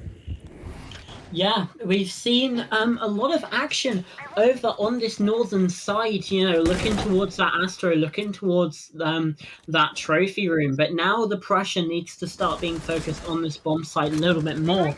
And we are seeing Team Avoid being posted up in these aggressive positions. If we get someone on that 90 repel, that will really take this position away from Bucks, which would be absolutely huge, especially as we're seeing nades. There we go. There is the melee, and that's just going to mean that the Zami has to fall back. Spraxy as well is still getting aggressive, but there's Robson on to Mephisto. And it's now a 4 versus 2 for Eagle Empire. There is Vitals being downed, the confirm with the impact nade, but still favoring Eagle Empire. The Benelux board. I'm not too sure about their team. But yes, their Benelux team as well. But Spraxy and Bucks to hold on now in a 2 versus 3. And well, they're doing a good job of it so far. Spraxy's found 2, and it's now down to Zeraki. In a very short amount of time, Spraxy's just saved this round for Team Avoid, but it's not quite over yet, as there's the first. The position not known of Bucks to Zeraki. This plant has to go down, and finding the position sort of behind the bar in order to do it. As that kit will now start to get placed. 1 impact left remaining for Bucks, perhaps waiting for the confirm on the plant to come through, but now position known, information gained, and it's all down to this one gunfight. Are they aware of the rotation through Vault? No, and that's going to be Bucks starting things out here in the very first round with a bit of a clutch situation coming through in that 1 versus 1. But that's Team Avoid starting itself out of the gate in the advantage, 1 round to 0. Yeah, the Eagles not succeeding to win this round, even though things started out quite well, just taking out the first line of defense in a very successful way, gaining more control, surrounding the bomb site eventually, but then the huge triple kill it was from the Valkyrie, I believe it was. Yeah, just turning the tide, just changing the fate for Team Avoid right there. and just bring it around towards them instead. A huge accomplishment, and indeed a well-deserved win right there for Team Avoids, which is putting them ahead of the Benelux team. As you said, indeed, it's a Benelux-based team. I don't think every player these days is Benelux. They used to be, but I believe they have some players from different countries. No, still fully Benelux team indeed. Still Hey, right. Benelux. Yeah, okay, that's cool. Yeah, because of course, like I have usually casted Benelux-based tournaments a lot, hosting my own as well, and that's why, of course, Eagle Empire know from. It's pretty, like an organization, also having teams on the PC as well, so it's actually pretty big organization these days. But they also have, like, of course, the PC team that we mostly know from Benelux League, where they were performing, playing in as well. And then GHR, of course, also being an organization where I don't know too much about it, to be honest. I don't know whether we received any information based on GHR so far. Of course, we did see them in previous seasons. Attackers are moving out to locate a bomb and Was Mephisto always on Team Avoid? Because I think I recall that name from the grand final of season 4. Obviously, Team Avoid weren't in that, but I could be very wrong, or it may have been sort of a substitute situation. I'm not entirely sure. However, located a bomb. certainly a name that's going to be familiar to many ESA watchers, as definitely has been in previous seasons. Whether or not on a different team, I'm not entirely sure. But certainly still a player that's been around the block, certainly been able to perform as well. As but I've spotted the fact that there's a Mozzie, and that's Zeriki, to find the first kill, and yet again Eagle Empire getting off to a good start, although this time it's not having to come in a sort of comeback situation, although Nexus could make this very difficult for Eagle Empire, for that Benelux side, just sneaking in through Games Room. And Zeriki could be completely unaware of this. Yeah, Zeriki that barely escaping, but in the end does manage to get a kill on Boxer, however, so the Vigil might just sneak up on Zeriki any moment, but currently he's doing well for his team. He has gotten 2 kills so far during this round, and actually just rather slow, but he is getting there eventually. He will soon start getting the sight of anyone. He just barely escaped from the player in Trophy, but Statue, but it's spotted, but it's Zeriki with a triple kill, his 3rd kill for this round, so 3 kills so far, and unfortunately the flank that took so much effort from Nexus failing, unfortunately for him, but Mephisto with a kill there on Vitals, and then Sonos with a kill on Mephisto, which is leaving Sprexy all alone in this 4 versus 1 situation, rotating himself towards the red stairs, where he could potentially go for a very dangerous flank, getting some kills, but as most of the attackers, actually every single attacker so far, I believe, has dropped downstairs. He has completely lost control over his own bomb site, does find Zerike, so no cross kill for Zerike right there, but still Sprexy in play, taking out one more player, just making things a little bit more workable for him, but then Robson going for the plants, and then it will be a 3 versus 1 post-plant situation, which will be rather difficult for Sprexy to come out of. Yeah, absolutely. I might just be able to find maybe 1 or 2 kills, but certainly trying to find 3 and get that disable on the diffuser at the same time. Very, very difficult. Does spot the first. That's Solar's, but it will be Solar's to connect, and that is going to be 1 round apiece now. As Eagle Empire find that first. As Avoid, well, I mean, they avoided what tends to be a very strong secondary site by skipping straight to kitchen. And it looks like they they're going to go back up to the top floor now. Bit more standard choice, it's fair to say. Yeah. But yeah. Yeah, of course, Vela is one of those maps that have 4 bomb sites, but where one of the options is not really considered to be a good one by everyone. Certainly, it can be played. I'm talking about library, master bedroom, living room, which is certainly can be played. You do sometimes see it, but not that often. So generally, it is avoided, leaving only 3 other options there. So of course, you can just go to kitchen because eventually you will kind of need to play there anyway. And in the end, it didn't turn out as well as GHR was. It didn't turn out well enough for GHR. Sorry, sorry, a little bit confused there, but it didn't turn out as well as GHR was hoping it to be, and therefore they now decided to just go to a different bomb site, and perhaps they can just try it for a second time later on. Yeah, absolutely. Obviously, we do have this what tends to be the secondary side, like we've mentioned. Obviously, the order has been switched up a little bit, but if Eagle Empire can win this round, then that would make the misordering look just a little bit silly from GHR Esports, obviously. So otherwise, they would have had the opportunity to give it another crack. But as things are, that's only just a possible future. We need to concentrate what is actually happening. It's good that the Void have spotted out the the Eagle Empire have spotted out the Capcan. Obviously, Nexus continuing to play sort of those more irritating operators. We saw them on the Vigil last round without much success, I'll mark you, but it's certainly an unfortunate situation in that previous round. Hopefully to come out of it more, and NMD still spotted out on the drones, does manage to connect on to Solars.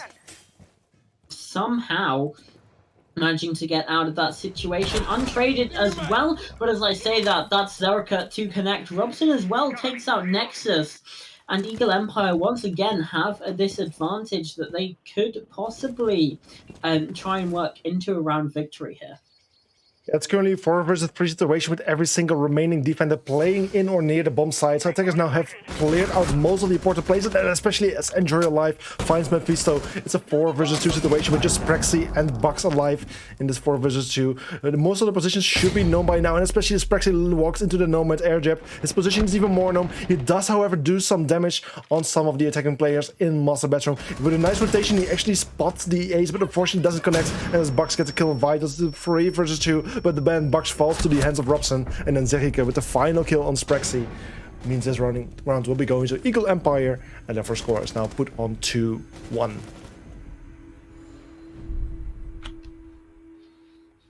Yeah, just managed to come out with it in the end. I mean, it was a good start for Team Void, but Eagle Empire just got the better of them. So now heading back over to AVG. Yeah, obviously Void were able to win this. It was a bit of a clutch up. Attackers need to locate and But, defuse you know, a win is a win. And hopefully GHR can manage to find one again, because, I mean, Eagle Empire have looked so very strong for the other 2 sites here. Yeah. This really is a must-win round for GHR unless they want to get very, very behind very, very quickly. Yeah, and they need to be careful. They just have lost a lead, and as especially already said in the introduction, so far Villa mostly being defensive-sided, and then losing those rounds isn't a good thing.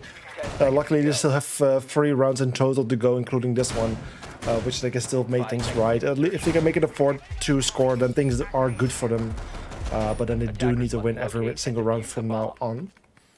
And as the attackers now are spawning, the attacking phase will be, the action phase will be starting. Attackers will again try to find a way inside of the building. So far, every time Eagle Empire is clearly focusing on the northeastern approach, with maybe 1 or 2 people positioning themselves in a different position. But it really seems like they always want to clear this area of the map, after which they will start focusing on the bomb site. So far they have been doing this quite successfully.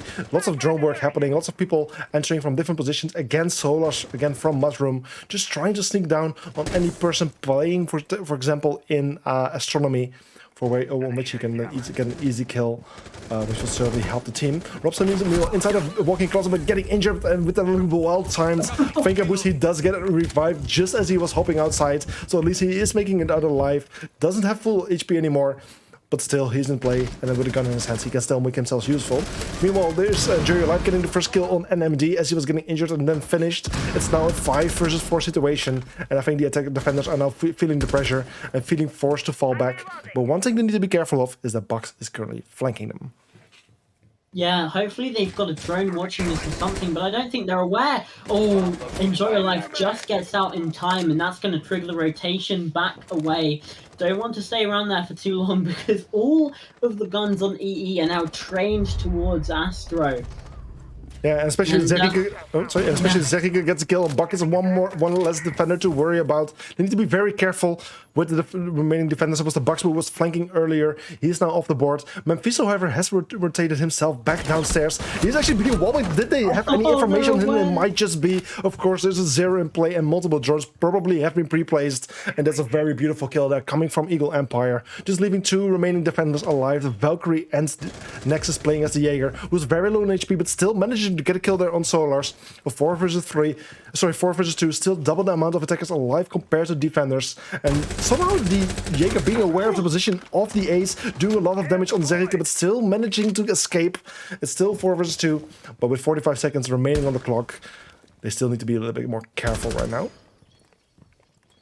Yeah, Zerika has just been such a menace, terrorizing Team Avoid. Obviously, Vitals does have a Think Boost still remaining. That's going to get them up a little bit further. Is now Zerika from Study. It's going to rush in, finds the last as well. That's Nexus falling. And I think that's 9 kills already inside of 4 rounds. And Eagle Empire just continuing to push forwards. This might not be a very close game in the slightest.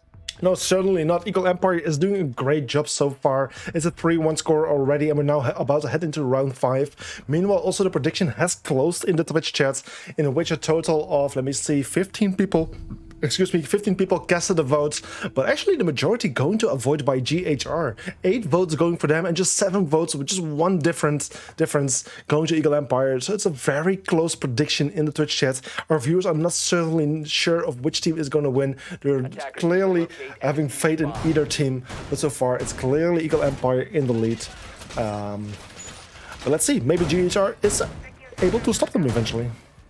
If they can still make it a 3-3, it's still doable for GHR to come back from this. Yeah, absolutely. And I think one of the things that we've got to focus on as well is that there's always 2 halves to a game of Siege. And I mean, we saw it in that first game, you know, with just how dominant Penta looked, and then Vivid really turned it around in that second half, and it took quite an effort from sorry, my brain's just escaped me. It took quite an effort for Penta to try and come back from it. And it was kind of a similar thing in game 2 as well when we went to overtime. Yeah, indeed, and like just having the first half on your side doesn't mean anything so far. Like, sure, it will give you good boosts, but you still need to manage to hold on to it. And I've seen teams come back from being 6-0 down. Oh yeah, sure. Yeah, sure. I've win 8 rounds in a row. Like, nothing is guaranteed until you hit 7. Yeah, of course. I'm just like German teams, like in soccer, you know, like German teams always used to say, like, it's only over when the referee has the whistle blows the whistle. And I think it's like the same thing for Siege. Like, the game is only over when it's over, so you should technically give all you got till the last moment, till you've really lost. Because even if you're 6 down, you can still fight back, and you should never really give up till it's really over. Yeah, it's not over till it's over, and that's going to be the mentality that Team Avoid need to bring to this, because right now it looks like it's certainly heading in that direction. We've got an impressive opener once again, and that's NMD not finding much success inside of this game so far. Only 1 kill to 5 deaths. And I mean, it's not just him on Team Avoid that is sort of struggling on the lower end. One of those players that wasn't struggling was Bucks, but Zerika also not struggling. 2 kills, just immediately bursts in up those main stairs and finds a double. And looking for more, Mephisto could get this reverse angle, and Nexus as well. They're doubled up, but Zerika's aware. The pre-fire round, oh, it doesn't connect. Commando not quite doing it, and that's Solar's securing a flawless round for Eagle Empire. They aren't even slowing down. They're in fact improving with every round they play. Yeah, that might actually just be one of the first flawless rounds I've seen so far, actually, during this competition. Yeah. So this is, of course, a huge accomplishment again. Zerika again playing there on the study, just solo. 4 people are always pushing from the same side, and there's always just this one person, which is usually Zerike, playing on the city balcony, and then eventually, as things are going south for the defending team on the other side of the map, he suddenly finds his way in and just starts getting kills. Like, that shouldn't be possible. Like, you have people on site for a reason, and even though your people off site are dying, then how come that the people on site are so distracted?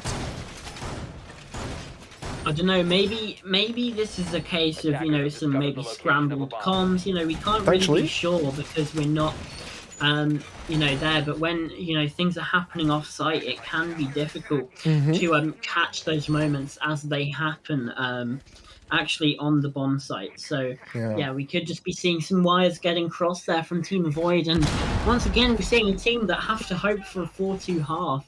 And I mean, Eagle Empire certainly don't look like they're planning on giving Avoid anything, Zerika especially. 5 seconds remaining. Yeah, indeed. And right now we're heading into round 6, the final round for GHR to play as a defensive team, the team that should have had the advantage at this map, which is certainly not the case right now. So yeah, let's see whether Eagle Empire is again able to dominate them again. We're now playing back in Kitchen, which was won by Eagle Empire last time. Let's just see whether they will manage to do so again. But yeah, things are certainly not looking great for Team Avoid by GHR at the moment.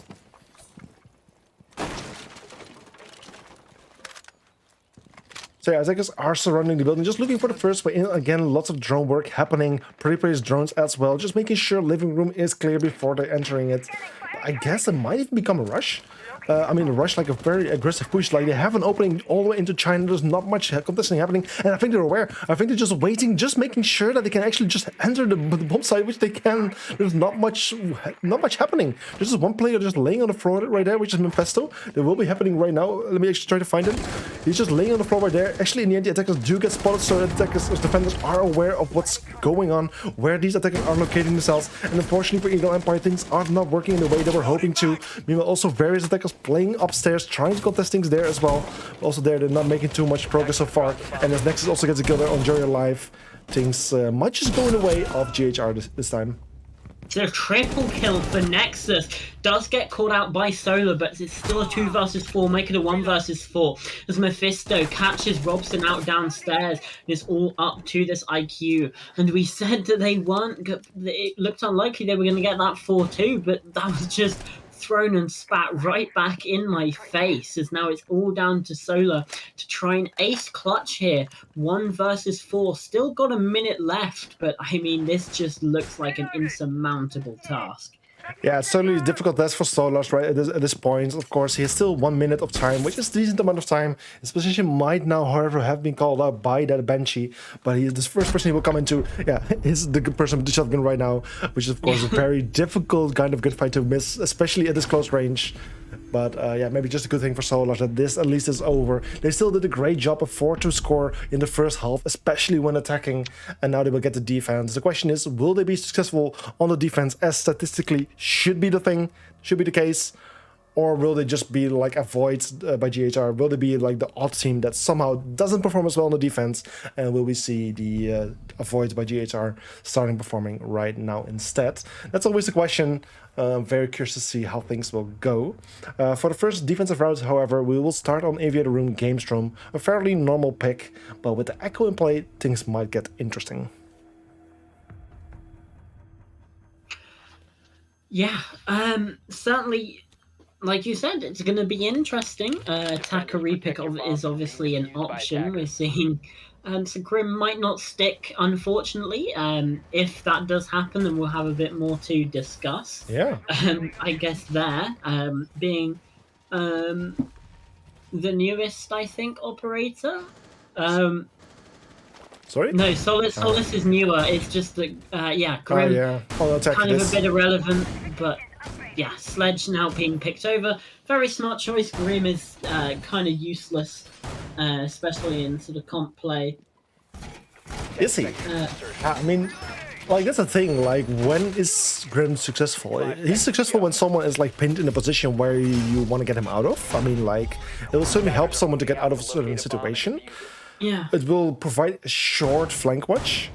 But like, imagine just if you actually manage to get the diffuser down and you still have Grim alive. Like I think I already said it before. Like recently, I saw this Major J video where they had to get the diffuser down, and oh, that was close.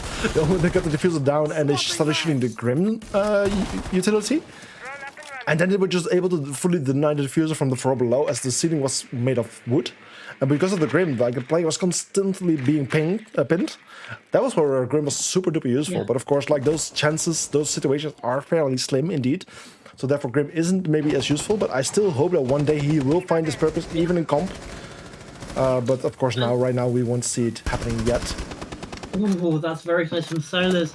And the thing is as well is in comp, it's very rare because, you know, in ranked maybe, you might see someone, if they get pinged, but if people go, oh, you can clear out behind a shield, but it's like, if you know someone's there, them being pinged isn't like, maybe in ranked it might work, whereas when people are pinged, they just go, I've got to get out this position, but like, they could just continue to sit behind the shield and like nothing would really happen.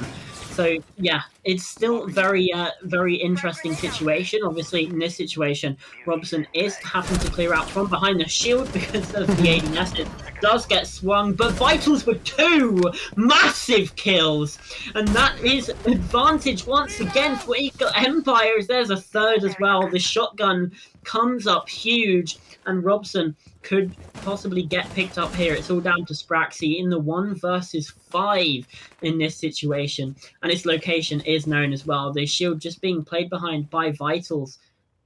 Actually, I don't think they know that he's crossed to the other side.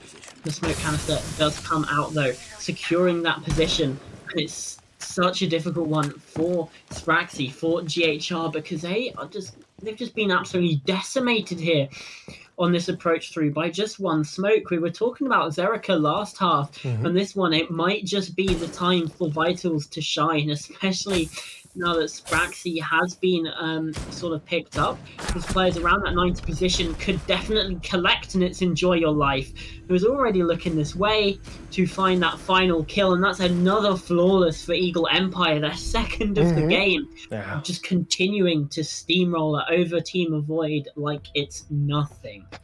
Yeah, it's indeed certainly a very interesting setup from Eagle Empire as well. 2 deployable shields, both focused at like the trophy and statuary area.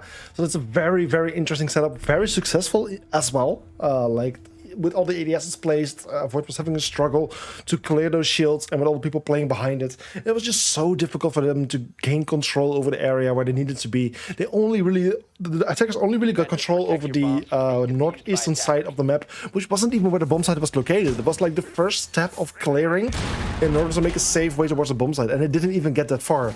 A very good defense of Eagle Empire right there.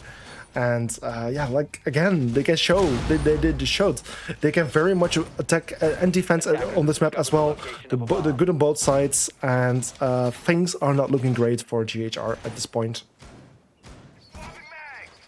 That's certainly one way to put it. You can see Zerika again bringing the echo. You know, we were going to have that conversation last round, but it didn't really come into factor. No. He might have had, he might have got some intel from it, but besides that, yeah, I mean, Team Avoid's just barely even got near the bomb site. Like, it was just an utter decimation over on that trophy statuary side. But now, this is where the bomb site actually is, which means it will be a bit more heavily defended, but also we might get some action actually, you know, on the objective. yeah, and this time instead, the attackers are directly going for the side where the bomb site is. So again, going for the master bedroom push, but this time that's where indeed the bomb site is connected. Even though the defenders certainly have set something up towards the study area, but meanwhile, Vital already with his first kill again with that SMG taking out the first player, which was Mephisto. Unlikely to even be able to place any of his utilities so far, maybe just 1 or 2, but not that much. And that's unfortunately already the Nomad off the board, which is of course a very useful operator to protect any flanks. Very well aware, however, is Nexus of the whole crater below. That's Vitals not being able to get a second kill for this round. So that's him off the board as well. So Mute's no longer in play, and C4 probably also going to the grave. There's another player playing downstairs, however. There's not even pulls on board or anything you would kind of expect if you see this kind of play, but there's not. Maybe just the Echo drone that's being able to provide some kind of information at this point, but so far no success yet from the defenders from below. Not the super shorty, however, it's going to be Solus that finds themselves the next casualty. As now Enjoy Your Life, though, does find a swing. That's a second for the Jaeger. And it's going to be the pistol whip, third kill. Should not be happening. Finally caught out by the Skeleton Keys. That's a 2 for Spraxy. Did not catch Zerika, though, who collects a final kill. Eagle Empire on top, once again charging for match point, 6 rounds to 2. Yeah, indeed. Eagle Empire doesn't seem to have any plans of stopping anytime soon. They're just destroying their opponent at this point. This is maybe the most one-sided match I have seen so far within ESA. Like, we have, of course, there were some 7-0s recorded, but most of those were actually forfeit matches. I think we have 1-7-1 maybe. Yeah, there was 1-7-1 and 3 7-2s. So this might just be another one added to the 7-2 list. But yeah, Eagle Empire not giving much space to their opponents, and yeah, this tactical timeout, it might already be too late for GHR at this point. But let's just hope for them that they at least can get some more rounds out of it, just for the sake of it. But also, let's not exclude the chance that they can still make it a 6-6, even though the chances are slim. Yeah, absolutely. I mean, Eagle Empire, they've already secured 1 point here in this match. They're going to be wanting the full 3. Literally 1 round within the next 4, and that's it. That's 3 points. Obviously, you want as high a margin as possible, you know, for that tasty round difference. And in fact, anything other than a 7-5 here will actually put them in first place in the group. Just based on that round difference and points. So, you know, you kind of want to be getting the round difference because, you know, at the end of the day, at the end of the group stage, it could come down to, you know, 1 or 2 rounds being the tiebreaker between going to playoffs and being eliminated in this group stage. So you gotta try and find every round you can. And yeah, this is going to be one that Eagle Empire, maybe they aren't going to be the most confident on. Obviously, it's a tertiary site, but they are still going to want to win it anyway.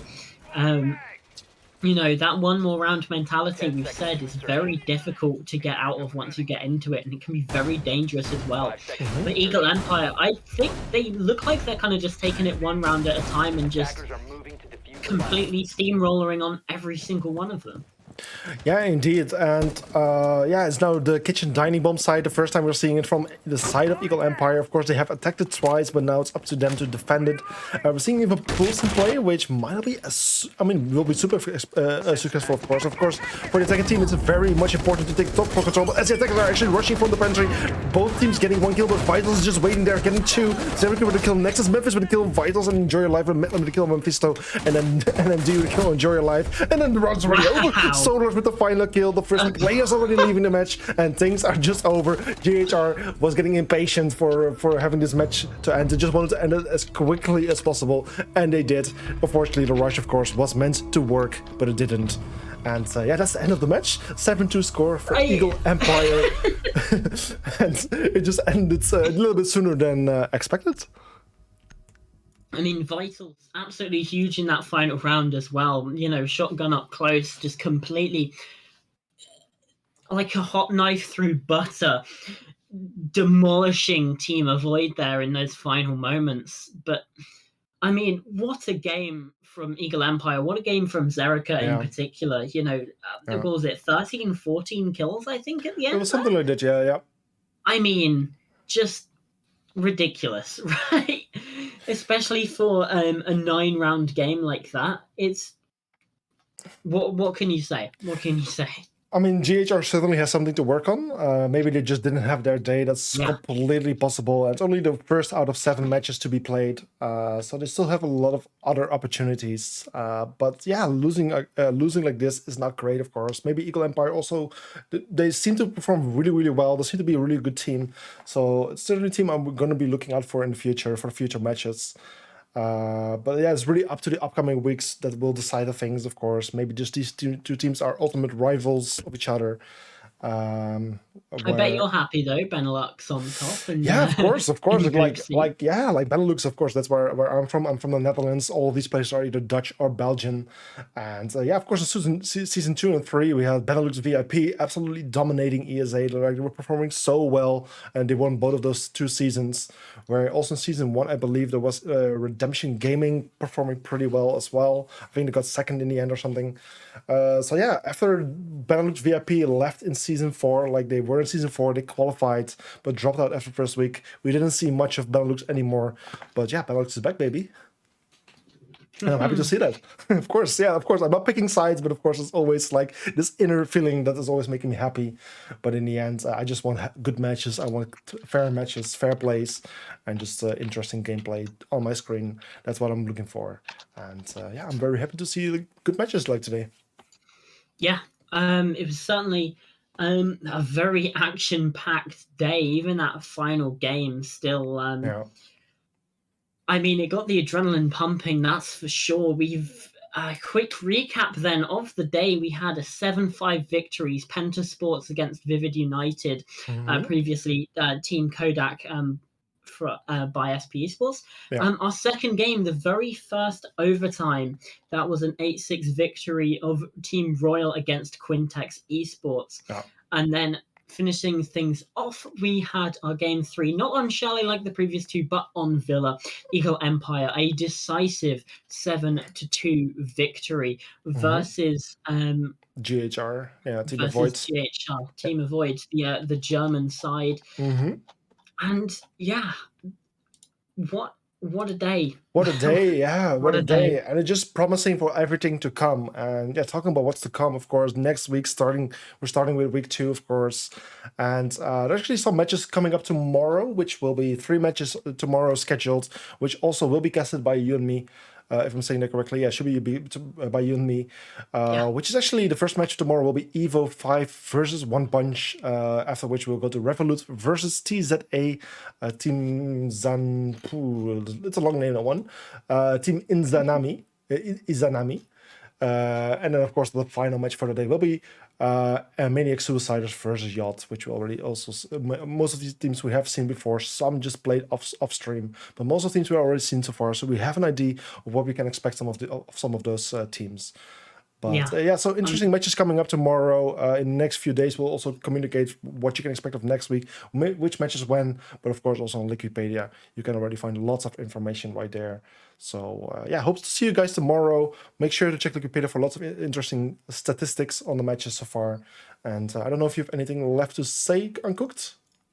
No, I'm just wanted to say, very good games today. I'm excited for tomorrow to get into the second week of ESA, especially Evo 5 versus One Punch. We had 2 7-0 victories. Yeah. Both of those teams on the receiving end of them. Obviously, One Punch was a forfeit, whereas Evo 5 actually did lose 7-0 to Revolut Esport. Okay. So yeah, it would be interesting to see what One Punch can do, obviously, because they didn't play it in that first week. It was a forfeit. But I think that's everything from me, and I think if that's everything from you, Matt, surely. that's all that's left is for us to close out the stream. It's been a pleasure casting for everyone at home. It's been a pleasure casting with you, as always. Max also observing and producing. Absolute machine. I don't know how he does it. But yeah, that's all from me. That's all from Max, and that's all from us here at ESA Cup. It's been the first week and very action-packed one. We hope to see you for more. So without further ado, we'll cut it off here. See you all next time. Good evening, everyone. See you tomorrow. Bye-bye. Bye.